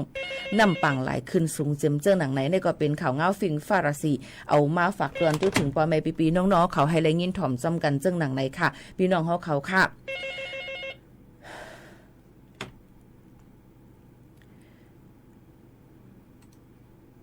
เมื่อกาเปิดปันเมื่อกาตึกลาดอยู่ในอย่าไปภูมิกับสืบกันเข้ามาค่ะเนาะพี่น้องเขาค่ะที่อำไปจ้างฮับฝนพี่น้องเขาค่ะย้อนเพราะว่าฮับออกน้ำไม่อำไรค่ะเนาะเพราะว่าเมื่อเปิดปันเพียงความพี่น้องเขาจองไกลกับสืบกันเข้ามาค่ะเนาะอันนี้ย้อนน้อมใหญ่นำค่ะพอแม่พี่ๆน้องๆเขามันได้ให้สมาธิเขาค่ะนั้นมันได้อำปอลีนั่นค่ะเนาะย้อนวันนั้นแหละพอพี่น้องเขาเตะกับสืบเข้ามาค่ะครับกับสืบมามือพองเขาค่ะเปิดปันเพียงความเขาค่ะที่แฮบไซฝนพี่น้องเขาอยู่ในค่ะพี่น้องเขากำไนเฮาเข้ามาตุ้ยแทงไหนนั่นค่ะพ่อแม่พี่ๆน้องๆเฮาเขาค่ะโจกาบงหวังในนั่นไหนค่ะเนาะก็อย่าไปลืมค่ะต่อบ่ถึงวันที่31ในตอนดับพี่น้องแห่งการยันเมืองอันกว่ายืนย้อนเฮ็ดไว้วัดไว้นั่นอำไปเยาตูเฮาพี่น้องเขาคัดเจอกว่ายืนย้อนเฮ็ดให้มันเยาตูในนั่นค่ะเนาะต่อถึงวันที่31เดือน12 5ปากปลาย67อำนั้น2 ปลาย24ในให้เยาตูในนั่นค่ะก้อยกาบ่ถามมาวัดเหมอเปิ้นติมีแทงมาเลยอันนี้ย้ำไปมีมาปืนเผาบ่มีติมาต่อแต่แค่นี้ปันให้พี่น้องเขาในทางแฮนเก็บเงินไว้ก่อนตอนดาที่เฮ็ดวัดไว้นึงก็ย่อม40,000ค่ะเนาะ 10,000 วัตต์นั่นย้อนบัดนั้นพี่น้องเขาก็แค่นดอกหางแฮนกันไว้ให้ดูตันพอถึงข้าวยามมาในก็รู้เลยครึ่งปองให้สั่งกันให้คึดตันให้เยาตุเยาก็อยู่เหตุการณ์ง่ายรวมเจอตั้งแต่พ่อแม่พี่น้องเขาเยาก็พอที่เหตุการณ์อยู่จอมนายจางเหตุการณ์ให้ถูกเมียนจอมองตีเหตุการณ์หน้าการนั้นเฮ็ดนั่นมันก็ถูกเมียนจำเจอหนังไหนซึ่งเฮาก็ได้อยู่ง่ายรวมเจอสังเสว่าเฮาค่ะหน้าการมีตีนึงเฮ็ดเมียนตีนายจางเมียนจำเจอในก็ไปไล่นั่นค่ะเนาะมันก็ได้ผิดปักปึงหมายมีกันอยู่ในนั่นค่ะนี่ก็มาฝากไว้ปันพ่อแม่พี่น้องเขาเกี่ยวกับเลยลองเอาวัดไว้พี่น้องเขานั่นในค่ะพี่น้องเขาค่ะเยาก็ไว้เสน้ำท่วมน้ำนองนั่นหลายๆจึงเมืองอำมาได้เป็นอันที่ยาฮบทบเพน้ำท่วมน้ำนองนั่นมันได้มีขี้กลมขี้เปอร์โวยหังไว้น้ำท่วมมานั่นในค่ะยังไปมีลองมดเสืออันเต็มทนไหลเหมือนหนังตั้งตาขี้เล็ก5เหมือนหนังตั้งล้างคือ5หลายๆทีนะฮนเดก็ตั้งวันก็มันก็ได้เฮ็ดให้น้องยก็ลินกลุ่มเงยเข้ามาอำไปจ้างเพียวๆปัดๆไหลหมดนั่นขนาดเนาะลองดังซะไหนมังปอกอไหลเพียวหังกุ้ยมังก็มีเงินจ้างก็จ้างเอาจำซะไหนก้อยกาซึ่งหือก็ลีค่ะมันก็อยากคันเจอเต้ๆในนั้นค่ะเอาย้ำพองแต่เหลียวก็สังซะว่ามีผู้นำเจอลีจ้อยแคมกันกว่าเพียวๆปัดๆจำใจในก็ติเป็นตื้อตั้งอันลีมาแทงเหมือนกันในนั้นค่ะก้อยกาซึ่งหือก็ลีให้คามป่นรอดไหลกู300,000ปึงซะไหนฝากไว้ปันพี่น้องเขาค่ะเฮาค่ะวันกันกว่าลือใจถ่อมด้วยเพียงกว่าพี่น้องเขาย้อนกันเข้ามาขันเจอขึ้นออกว่านั่ง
เข้ามาค่ะเนาะว่าถามยิ่งหมู่เขาโน่นได้ขึ้นออกว่าในเปิ้นเปียวเปิ้นมวนเปิ้นไตไผเตี้ยนกันนี่เปิ้น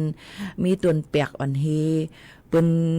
ดูเค็งตังปูดอ่อนเฮในเกี่ยวสุดอะค่ะเนาะดิคันใจแห่งก้นเฮาคาในเกิดมา1จู1จ้าได้อย่าไปก่อนวนลองคันจะตุกเจอที่ดีก้อยนี่ค่ะลุงมีลองตั้งซื้อเจอก้อยนี่นั่นค่ะพานอำคีมีมซื้อเนาะว่าในเป็นเฮาในเอาค่ะพี่น้องเฮาเขาค่ะอยู่เป็นก็เซซ่อมกันดีในตอนการเฮาค่ะข่าวยาม10 โมงไป26 นาทีค่ะเนาะสังว่าพี่น้องเขาใครกับสืบมาเนี่ยก็กับสืบมาลายก้อยกามือพ้องอันเฮาค่ะเปิดปันเพลงความนั่นนะคะเมื่อไกลไปมุงมองขึ้นสืบมาก่อมสืบมาเทียงเลยค่ะเนาะย้อนเพลงใจใส่มากกว่ากูเมืองแรงพองขาปีก้นหางนี้ว่าโอ้ยินจมค่ะเมื่อไกลดิเอาก็หักใจอ่อนมวยพองก่อนค่ะนะอันที่ย้อนกันเข้ามาค่ะเนาะก็ไม่เขาค่ะมาตัวค่ะลองสื่อออนไลน์ลองการตีไลน์มังปอกมังเลยมากกว่าเป็นกะเป็นขันเลยเงินเลยต้องก้อยกะเพราะว่าหมอเฮ็ดเนี่ยก็ซ้ำเป็นเพศตอนแต่รู้เจ้าเก่าเลยเหมือนกันในนั้นค่ะเคยมาฝากฟังไม่ปันอย่าไปให้ตกลอกจุ่มสแกมเมอร์เขานั่นเนี่ยค่ะเนาะสแกมเมอร์เป็นความอิงเกรดค่ะตีป่องมันว่าหน้าการอันผิดหมายมีการหากินเด้งต้องอันผิดหมายมีเหมือนหนังก้นอันเหตุการณ์อันอำลีเหตุการณ์ผิดหมายมีอันเฮ็ดให้เปิ้นรู้ซุ่มจอมนั่นเนี่ยค่ะไทยห้องว่ามิจฉาชีพไทยห้องว่ามิจฉาชีพเนี่ยค่ะเนาะไทยเฮาห้องว่าก้นหยอกเลี้ยนกินลายเปิ้นในนั่นค่ะมังเผาเจ้าสู่เฮาพยายามตกเป็นเหยื่อย่าเขาเรียนกินเหย้าก้วยกาว่าเฮาอำฮู้ว่าเป็นการเรียนกินหลายในก็เป็นไหลก็เปิ้นนั้นแลติเอาลอกไล่จุ่มหลอกเรียนกินเงินเนื้อออนไลน์เงินหลายเปิ้นสแกมเมอร์อันว่านั่นค่ะเนาะยามเจ้านั่นมาผักพังบรรพี่น้องเขาเนี่ยนั่นค่ะจุ่ม call center เนี่ยค่ะ call center แกล้งอันว่านั่นค่ะเนาะเขาใกล้พามเฮ็ดเป็นภูมิปุนพรในการงานกูเจอเหมือนหนังไผเย้เงินโครงการต่อส่งโคภายลงปองจึงอันเปิ้นยุ่มยามเสหลอกเงินให้เปิ้นโกแทบตัดเจอพิษเย้าโอนเงินปันเขามันก็ถึงตีเงินปอมดตูจะในก็มีตัวอย่างมันเหมือนหนังว่าเฮาขาลูกตีลุ่มปริกดจัดก้นของเมืองมาสู่เฮ็ดเอามาคู่ของผิดหมายมีไว้แก่ในสุดเลยมารายงานตูสู่สุดเลยปันเงินเฮ็ดนั้นเฮ็ดไหนเจียมจะในเฮาก็กูเย้าก็ปันเงินเปิ้นกว่าเจียมจะในเนาะเย้าก็ได้มีแทง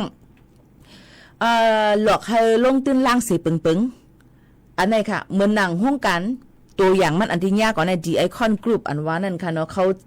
ขาก็ได้จ้างใจเจิงนางเจิงผู้มีจื่อเสียงใหญ่เขานั่นอันก้นเมืองเขาหักน้ำนั่นมาเป็นผู้ปืนเผาส่วนตุ่มหาก้นเขาห่มตื่นล่างจอมเขาสีมีก้นไหลลูซุ่มจอมตั้งน้ำลายจึงไหนอ่ำกาห้องการจีไอคอนในก็ยังมีเทียงตั้งน้ำอันเป็นห้องการนาการอันติสเตมียงเนียงเครือข่ายไปหมักมียงเนียงเน็กกิ้งวอล์กกิ้งจำเสนค่ะน้องพี่น้องเขาค่ะลองตั้งเสนก็เตมีเหมือนหนังว่าเขาขาขายมาลงมาสมัครจำเฮาเลยมาเขาจุ่มจำเฮาเลยว่าเขาจุ่มจำเฮาสุดเตมีเป็นในในก็หนึ่งอยู่หนึ่งอะไรก็เป็นการหยอกเล่นกินกันเหมือนกันสังว่าขายถึงตีถึงตั้งมันนั่นนี่ก็ไรเงินเหมือนหนังเปิ้นตำวางไว้ปันเฮาค่ะเยี่ยวก็เฮ็ดแล้วค่ะเจอตกเฮ็ดแล้วค่ะลู่ซุ่มเงินต้องกว่าจิมจะในก็มีค่ะพี่น้องเขาซ้ำเทียงอันนึงในค่ะเรียนขายกุ่นเนื้อออนไลน์อันนี้หันนำเนี่ยมันก็ใกล้ๆมาต่างเนื้อว่าอย่าไปกอดซื้อคู่ของตีเสียงในนามันหยอกเรียนกินเนื้อออนไลน์เนื้อ Facebook ก็ยาวเนื้ออย่างก็ยาวตาเหลียวในโหลเลยด้วยว่ารีวิวมันมีมอกาหือคนเขาซื้อขายมันมีมอกาหือแต่ที่ซื้อคู่ของนั่นค่ะเนาะเดี๋ยวก็ด้วยโปรไฟล์มันก่อนว่ามันต้องหยอกเรียนหยอกเรียนมันมีหมายโฟนกับสืบอยู่ภาพมันมีไว้ห้องการมันไว้ตีแล้วเจมเจอในค่ะพี่น้องเขาค่ะมองเจอก็เดี๋ยวเอาตื้อตั้งพ่องเปิ้นส่งการซื้อขายเนื้อออนไลน์นำนั่นหลอกเลียนขายโคของปันเปิ้นเมืองนังต่างไว้เมียวหนึ่งส่งปันเปิ้นซ้ำเมียวหนึ่งซื้อซอกตินสำไรมาอีหังก็โหสับเปียพองจำจะในแล้วว่าตัวอย่างมันนั่นค่ะเนาะส่งโคปันเต็มทนจะในก็มีส่งปันอันปลอมปันเปิ้นจะในพอเปิ้นโอนเงินปันเยอะเขาก็ติดบล็อกแปด Facebook เขาบอกเป็นลายเปิดหมังล้านเปิดอ้วนปั่นเงินเดียวซ้ำอ่ำส่งคู่ปั่นเปิ่นเจิมเจอในก็มีมาในนั่นค่ะพี่น้องเขาแท่งอันนึงก็ยกลายหยอกเลียนกินก็จะเป็นส่งปั่นข้อความ SMS ปลอมเสหยอกเลียนค่ะเขาได้เจอจื้อห้องการมุกจุ้มห้องการอันลียุ่มย้ำนับถือเสส่งข้อความจูเปิ่นในข้อความนั้นจางมีป้าลิงเสพอส่งปันลิงยาวในข้อความแต่มีป้าลิงพอส่งปันลิงยาวเนี่ยเขาขึ้นกันเนกพอเนกเข้าในเงินอันมีได้เยอะเงินนะคะนั่นหลุดหายกว่ากำเร็วค่ะพี่น้องเขาลองตั้งจะไหนพี่น้องเขาก็หลุดเลยฟังไว้ในค่ะเนาะมันลีโกเนี่ยในค่ะกับปานตาเหลียวในค่ะเนาะเยอะก็ Facebook ปลอมว่าเป็นพี่น้องก้นมืดคือเจ็มจะไหนมันก็ได้เอาเสียง AI มันเฮ็ดอะไรค่ะเพราะเขาค่ะฮับโฟนเหี่ยวในอย่าไปลาดว่าค่ะ ค่ะในอย่าไปลาดอย่าไปลาดเพราะลาดเจ้านั้นเบิ่งก็ติเพราะเปิ้นถามว่าอันนี้ดองใจหมูขาวโน่นน่ะค่ะเพราะไหนเปิ้นเอาเสียงเฮาคากว่าตอบมันเป็นเฮ็ดให้เปิ้นหยอกเล่นกินกันในหยุ่มกันเฮก็จังญาถูกหยอกเล่นจึมจะในก็มีมาเหมือนกันค่ะพี่น้องเขาพามให้เสียงก้นก่อนเฮาฮู้จักนั่นสิก็ป้อมสติในจังตุกล็อกเขาสิโอนเงินหยอกเล่นปันเขาไหลในค่ะเนาะมันก็ว่าเฮาเป็นลูกยิงสู่จังนั้นจังในว่าเมืองไทยยาค่ะเนาะส่งเงินมาแล้วลดก้าไกวไว้จึมจะในก็ห่ำเจอเขาบอกว่าวันเกิดลูกวันที่ทางในอำต้วงไหลนั่นค่ะเนาะก็เปิ้นนั่นแหละมันก็หยอกเล่นกินกันไหลเที่ยงอันนึงก็ได้เป็นเว็บไซต์อันปลอมค่ะพี่น้องเขาเฮ็ดออกมาเว็บไซต์ปลอมอันเปิ้นอันเหมือนเว็บไซต์เสจุ่มเสห้องการ CNN จังหนังนั้นค่ะน่ะโลโก้แคบหางหน้าเว็บไซต์ก็เหมือนกันกำเลียวค่ะไล่ต่างข้อมูลนั่นก็ได้เปิงกันตั้งเว็บไซต์อันเตมันอิดอ่อนกว่าตัวอย่างจุ่มจ่อยแถมก้นทั่วเพมนั้นก็เว็บป้ายอยู่ลีจังไหนเขาได้เรียนกินเอาข้อมูลเยอะอำนั้นก็ปืนเผาย้อนตั้งจ่อยแถมเปิ้นจิมจังไหนค่ะหลอกให้เหตุการณ์ออนไลน์และสืบแชร์ปันกันค่ะพี่น้องเขากับเมื่อเร็วก้นห้ามกันก็นำหน้าจุ่มสแกมเมอร์เขาก็ตีปืนเผาหาก้นเหตุการณ์ออนไลน์ค่ะการงานเจ้าในใกล้เป็นว่าใจพงหวยเหลียวก้อยเสียเหตุการณ์ที่เฮือนก้อยก็อำตับหลกกว่าเลยก็เลยเงินเดียวจิมเจ้าในค่ะเนาะ เป็นตัวแต้นขายโค้จอยปืนเผาโค้ขายปันออนไลน์ว่ะเตเลยกาจางจอมวันก้อยหลูอ้นเงินหลูลงจืออ่อนตั้งก่อนอำนั้นก็ปลอมว่าหับส่งคู่ควางปันกล้วยตีเลยจ่ายเงินไว้ลงนาครึ่งหนึ่งก่อนสีเจ้าในป้อเปิ้นอ้นเยาเขาก็ซ้ำบล็อกเปิ้น8เจิมจังหนังไหนค่ะพี่น้องเขาค่ะเยาก็หลอกเฮากูเงินค่ะเขาเตพามเฮ็ดผู้ปล่อยกูเงินออนไลน์อันเก็บคีย์มันปันกูเพออำนั้นก็กดทัดด้วยเพราะว่าเฮาขาปันจือปันเสียงปันไม้เอียงกว่าเยาเปิ้นหลุดเอาข้อมูลเฮาขาสิเอาเงินเฮาขากว่าป้ออ้นปันเยาเนี่ยก็เขาก็อำจังเขาก็บอกเขาค่ะ8เจิมจังหนังไหนก็มีมาแทงไหนนั่นค่ะหลอกเงินให้โกหลอกเรียนให้ถ่ายทางวิดีโออันโปอันปุยมันเจิมจังไหนก็ซัมมีไหนค่ะเนาะพี่น้องเขาค่ะเดี๋ยวก็เจอตั้งหักเสียหยอกเรียนกินกันค่ะลองตั้งจังไหนมีพี่น้องเขายุ่มยำมาอำนำก็เกติหบทบย่าว่าเป็นคนต่างจึงเมืองของเฮาทุกขาลูกหนองเมืองเฮาใครว่าซื้อๆเหี่ยวก็ไผก็ใครมักมีหลีเป็นใครเป็นก้นสะเทอยู่ค่ะพี่น้องเขาค่ะกำในเขาก็ติดต่างข้อมูลข้อส่วนตุ่มเขานั่นค่ะเนาะเขาก็ติเฮ็ดเหมือนหนังตักเฟซเป็นเอ็ดโอ้ยก็มาหาติแอดเป็นโอ้ยก็มาเสในนั่นค่ะพี่น้องหาไล่อุบเฮามืดคือให้ตั้งใจเขาอย่าขอติหาไล่เคี่ยวกินเปิ้นในฟงค่ะอันนึง3ตัวเต้เขาขามมาหบทบเยอะเสเอาตั้งหักตั้งอีหรือเปิ้นเป็นโกขายเสเป็นโคไก่เสียก็หยอกเลียนกินเงินเปิ้นมันก็ว่าเฮาเดมาหาสุยเอานะมาไปเฮากันได้อ้นเงินว่าปันเฮากันในกวนที่ดันจึงในเงินเฮาไปเรียกไล่จิมซะในก็หยอกเลียนกินซุ่มกว่าจอมมันก็สมีดังนั้นโปรไฟล์หั่งลีหั่งงามค่ะสูงขาวเล่าเคอค่ะใครจอมสูงมือเนี่ยเนาะกุ้ยกะว่าลงตั้งซะในหลูเลยด้วยเขาก็ในโปรไฟล์เขาก่อนว่ามันมีไว้จึงหืมนะคะเนาะตัวหนังสังก้นที่แอดมาหายหมู่ขาวนู้นบ่ว่าบล็อกล็อกโปรไฟล์ไว้ในค่ะหับค่ะย้อนเบือหังค่ะละสู่เจ้าย่ำใครในปืนสู่เจ้ามันติใครฮู้จักเปื้อนนี่หังอันไหนย้อนฝากไว้ปันกูก็อันที่แอดมาหาหมู่ขาวโน่นค่ะนะว่าป้อสู่ติแอดมาหาปีหมูสู่อ่ะต่างก็ได้ทำฮู้อย่าไปล็อกโปรไฟล์ป้อสู่ล็อกโปรไฟล์1ก็สู่โกเปิ้นฮู้ลงปืนสู่ใครฮู้ลงปืนสุ่มใครปันสู่ใครฮู้ลงปืนสุ่มใครปันเปิ้นฮู้จักสู่อันนั้นเฮาก็จังฮับสู่อย่าไปว่าเฮาขากีนะอันนี้ลาดไว้ก่อนค่ะเนาะอันนี้ก็เฮาก็อำฮับเหมือนกันในนั้นค่ะพี่น้องเขาเยาก็ได้มีหลอกให้ลงโปรแกรมในคอมอันนั้นก็คึงมือติดต่อกับสารมือสแกมเมอร์เขาได้เฮ็ดออกมาเป็นแอปหลุดเงินค่ะนะพี่น้องเขาอันเพราะว่าเขาค่ะหลุดแอปอันไหนเลยติดเลยอันไหนป้อหลุดกว่าอย่างนั้นก็ติดหลุดเอาเงินเขาค่ะกว่าเยาก็ส่ง QR code เสหยอกเลียนเงินเปิ้นจังได๋ก็ได้มีล็อกไลน์เลยรับของตวนอำนั้นก็สู้เมื่อได้สู้เป็นก้นก็สู้กรรมลีสู้ติเลย iPhone 16 Pro Max ไผลำไข่ไหลพอลองตั้งโลภะเฮามีเฮาใครไหลเนี่ยก็สู้ติเลยได้คิดจอมคักตอนให้ไหนเพิ่นเปิ้นบ่เอาเงินเฮาค่ะกว่าอำนั้นก็สู้อ้นมาปั่นเฮากันนายก่อนเลยสู้ติเลยกะขันถูกเจิมจังได๋ 2-3,010 ก็ฮือเฮาค่ะล่ะลองตั้งจังได๋ก็ติมีมาเที่ยงนี่ค่ะพี่น้องเขาหยอกเล่นจังได๋ค่ะเนาะเฮาก็ติมีหลอกเอาไม้ป่านเปิ้นก็เหตุการณ์อำลีเหมือนหนังว่าเป็นบัญชีม้าเหมือนหนังว่าอีหมู่เขาสู้จักเฮาเปิดอำไลสู้เปิดปันเฮาได้กว่าให้ก็เป็นเหตุการณ์ลองการอำลีการเฮ็ดให้อันให้จ้าเนื้อเปิ้นย่อก็การหยอกเลี้ยนอีกป้าดังลองยามเอากำจำจังได๋ก็ผิดปักเปิงใหม่มีเหมือนกันนะคะพี่น้องเขาค่ะหลอกเงินย้อนเงินผ่านคอมพิวเตอร์ก็มีค่ะพี่น้องเขาค่ะลองตั้งจังได๋ค่ะเนาะมันก็หยาบค่ะเขาจะเลิกยื้อซึ่งหือล่ะก้นอันมีการก ก้นหากันก้นใครมีเงินนำเพอก้นจากโลภานั่นใครเอาเนาะเยาก็ก้นมีเงินเก็บเงินหอมก้นอันอ่ำสู้ติดตามข่าวเงาก็เปิดนั้นพี่น้องเขารู้ได้ทอมข่าวเงานำความเมืองบรรลัดว่าคนลวกดูข่าวคนเงาดูละครก็เป็นความใต้ก็ว่าก้นอันเป็นเลียดอันเป็นได้ด้วยข่าวด้วยเงาก้นอันบ่อันเงือนั่นมันก็ได้ด้วยจึงด้วยหางกุ้ยนี่ค่ะว่าอันนี้ตัวอย่างมันมาลัดนี่ค่ะกันว่าพี่น้องเขาค่ะก็เปิ้นนั้นพอมีกินเก็บหอมนำในคำรถคือตันเปิ้นค่ะลูกเปิ้นอยากเรียนกินข้าวเปิ้นว่าอะไรสูในหางลินน่ะสูไปเป็นคนมีเกียงน่ะลูกแล้วเปิ้นยองเปิ้นอามปันกว่าค่ะก้นก็อันสู้ออกกว่าแล้วกำนำเตอยู่เฮือนกุ้ยก้นก็อันเกียกเตียกเขาลิงอันเปิ้นส่งเข้ามาในฟงบ่เปิ้นส่งอีหยังมากก็เน็กเขาต้วยติดิกอันไหนก็ย่าหยอกเรียนค่ะก้นแก่อุบลาต่ออ้ยก็เหม่ออ้ยก็ในโซเชียลมีเดียในก็ติย่าค่ะก้นเกียกซื้อโคของกาขันถูกก้นเจอหลีเกียกจอยแถมเปิ้นก้นก็อันเฮ็ดสังอยู่ที่ไรก็เกียกถ่ายแค่พังวิดีโอต่างเนื้อโซเชียลมีเดียอันนั้นก็จึกป้องเนื้อโซเชียลมีเดียน้ำหนักกว่าอะไรก็ต่างมีเงินคำหลงก็ต่างกะกินอันไหนก็ต่างในเอาค่ะเตนเนปันล็อกไล่เปิ้นดิไปหยอกเลี้ยนหุบเอาเงินสู่เจ้าตัวฟังกันไว้ค่ะนะในค่ะเยอะก็ก้นก็อันเฮ็ดสั่งอยู่ที่ไรก็เก็บถ่ายแค่พังนั่นนะคะอยู่ก็อะไรก็มีแค่นั้นเปิ้นก็เตกว่ามันอยู่กันในรู้นั่นจังนั้นจังไหนในนั้นขนาดเนาะเยอะก็เตมีทางก้นหยุ่มง่ายเจมเจอไหนค่ะเนาะ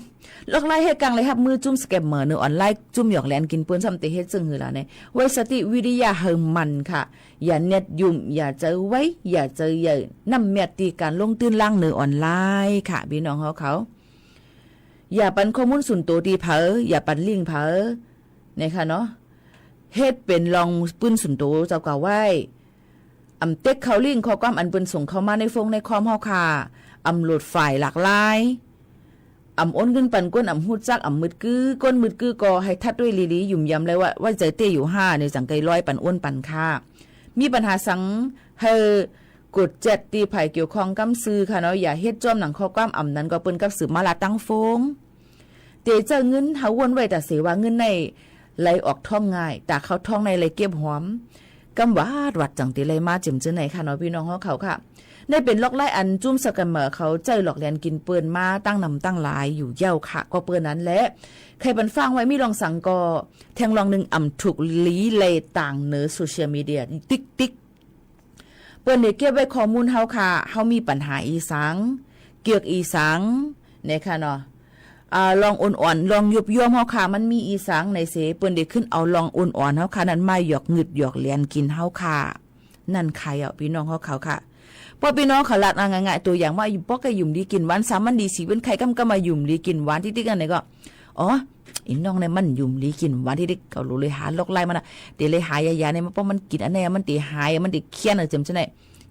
เนี่ยลอกไล่เปื่อนตีไม้หยอกเหรียญเฮามันเลยง่ายย้อนปนนั้นพี่น้องเขาถูกดีเลยไว้ฟังกันหนังฮือบ่ได้ตกล็อกก้นหยอกเหรียญกันเลยง่ายนั่นในค่ะพี่น้องเขาค่ะก็มาฝากไว้ปันพี่น้องเขาเป็นปืนหูปอดอ่อนตอนหนึ่งในตอนการที่หุ้งปล่อยสิงสวทเก่งใหม่เฮาค่ะตีในค่ะถอมได้เพียงความก็หักอ่อนมวยพองจะใส่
พี่น้องเขาย้อนกันเข้ามาดังแอปพลิเคชัน TikTok นะคะยินชมเข้าใจค่ะและยินถ่อมจ้อมกันยาวค่ะเนาะอยู่จ้อมกันดีในก่อนนะคะพี่น้องเขาค่ะแต่เร็วก็อองตีแอลเลยหลายๆตีเปิ้นก็ห่างเฮียนกันไว้เสน้ำท่วมน้ำนองอองตียังถึงมีฝุ่น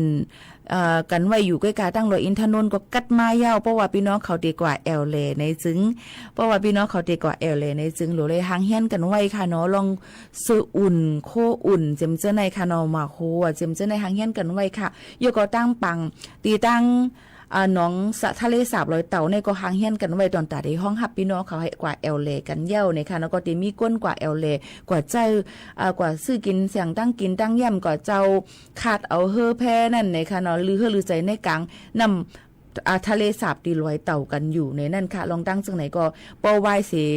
ฝนไข่หัดใครหายกว่าเยอะข้าวกัดก็ตีมาในนั่นค่ะพี่น้องเขาลองตั้งจังไหนค่ะเนาะมันก็ตีเฮ็ดแล้วค่ะห่างเฮียนกันไว้ว่า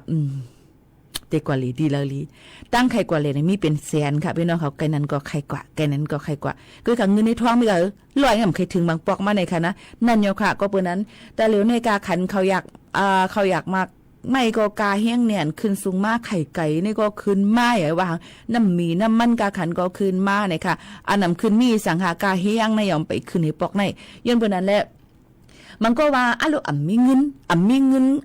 ในอยู่ติ๊กๆในอย่าว่าเพราะว่ามีเงินเต็มมีเตนะคะเพราะมีป้อกินกว่าให้ในค่ะเลยเนาะโยก็บ่ถามมีหมูขาวนู่นว่าปีหมูขาวนู่นเขาในกว่าเอลเลยกูตีกูตั้งในมีเงินนำไหนอยู่ในมันเป็นฐานนั้นนังเก่าก็กะว่าเฮาค่ะก็วางแผนไว้ว่าเฮาได้ก่อนเลยดีแล้วก็ในได้ซึ่งหมอกกาหือในนั้นก็ต้องก็เซก็แชร์กันอเมริกันแชร์ว่านั่นค่ะเนาะซึ่งไหนค่ะเนาะโยก็เฮ็ดนั่นกว่าก็จอยแถมกันกว่าซึ่งหนังนั้นมันก็ติสั่งถูกอีกนึงในนั่นค่ะ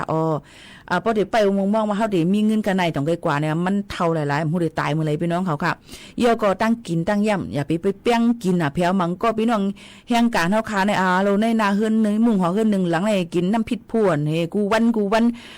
ไข่ไก่ที่เนี่ยติ๊กๆไปเจอหนังเก่าค่ะเนาะรู้เลยกินอาหารให้มันเต็มทน5หมู่เนื้อนมไข่ปลาน้ำ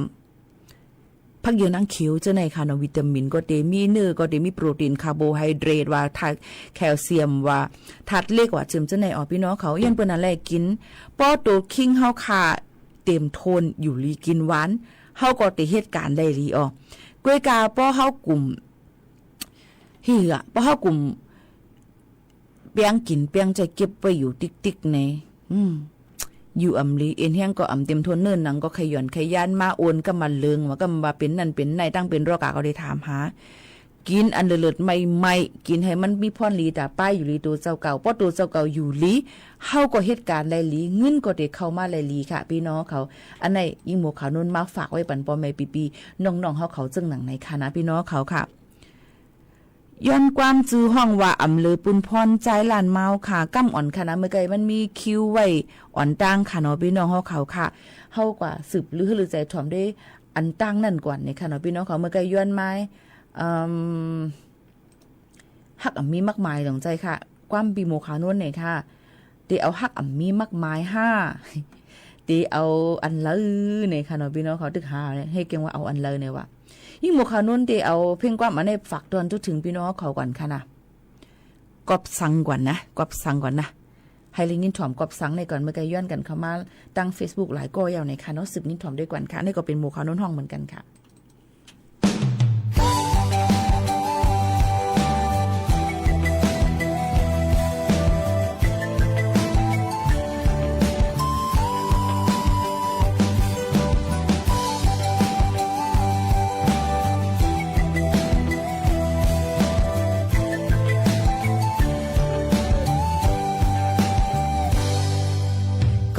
นั่งงงอยู่เลย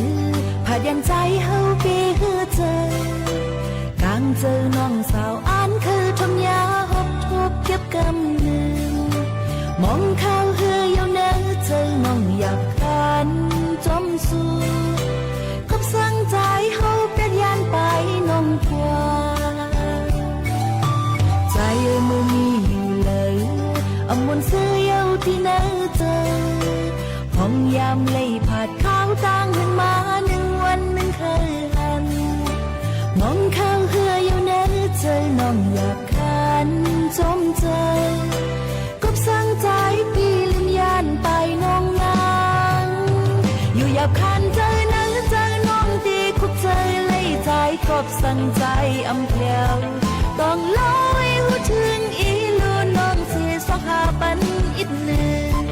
อยู่หิมเลยใจเอ้ยงินความน้องเสียขึ้นปอกมือเสียกำสาวนางน้องก็ไว้มองอยู่ถึงกวนใจเอ้ยเมื่อมีอยู่เลยเอามนต์เสื้อเยาที่ไหนเธอพร้อมยามเลยผาดข้าวตั้งขึ้นมาหนึ่งวันหนึ่งเคยหันมองข้าวเหืออยู่ไหนเจอน้องหยาบคันจมเจกับสร้างใจปีลืมยันไปน้องนางอยู่หยาบคันเจอนั้นเจอน้องตีคุกเจอเลยใจกับสร้างใจอำเพียวต้องเล่าให้ถึงอีลูน้องเสียสอกหาปันอีกหนึ่งอยู่หิมเลยใจเอ้ยงินความน้องเสียขึ้นปอกมือเสียกำสาวนางน้องก็ไว้มองอยู่ถึงกูยาม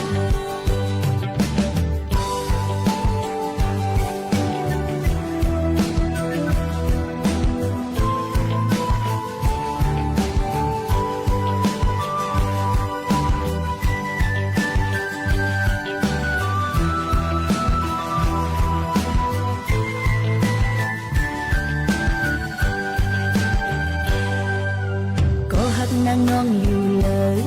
พาเดียนใจเฮาปีเฮือเจอกางเจอน้องสาวอ่านคือทมยาหดทบเก็บกำเนิดมองข้าวเฮืออยู่เนอเจอน้องหยาบคันจมสู่กับสั่งใจปีลืมยันไปน้องนางอยู่หยาบคันเจอนังเจอน้องตีคุกใจเลยใจกับสั่งใจอำเพียวต้องเล่าให้ถึงอีลูน้องเสียสอกหาปันอีกหนึ่งอยู่หิมเลยใจเอ้ยงินความน้องเสียขึ้นปอกมือเสียกำสาวนางน้องก็ไว้มองอยู่ถึงกูยามลาลาลาลาลาลาลาลาลาลาลาลาลาลาลา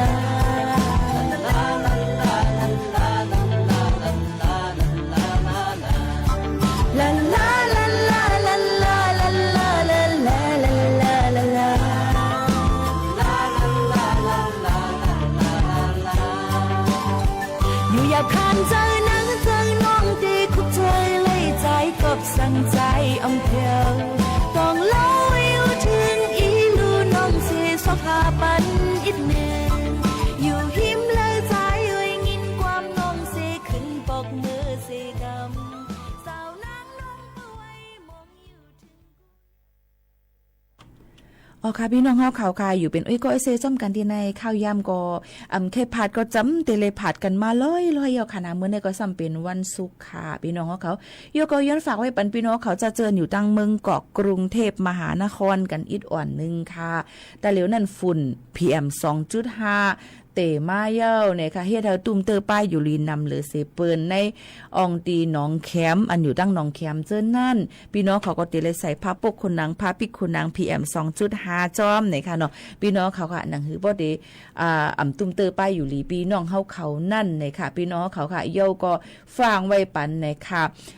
ลมเลี่ยงหลงพายุจ่ามีแต่เข้ามาตั้งเมืองจึงไทยวันที่26 27 28อันจำเตถึงใน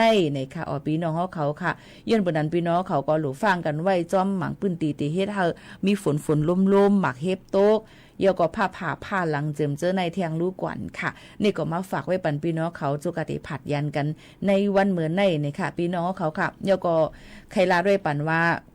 อยู่ดีเลยซีดีกว่าตั้งเลยซีอำว่าให้พี่น้องเขาถ่อมได้ข่าวเงาฟิงฟ้าราศีฝนล่มๆกันว่าได้เป็นจังหือพองยกมือโจกาติออกเฮือนนั่นได้เลยฮับพักดูฮู้เลี้ยงฮับพักดูโหพักดูเกิน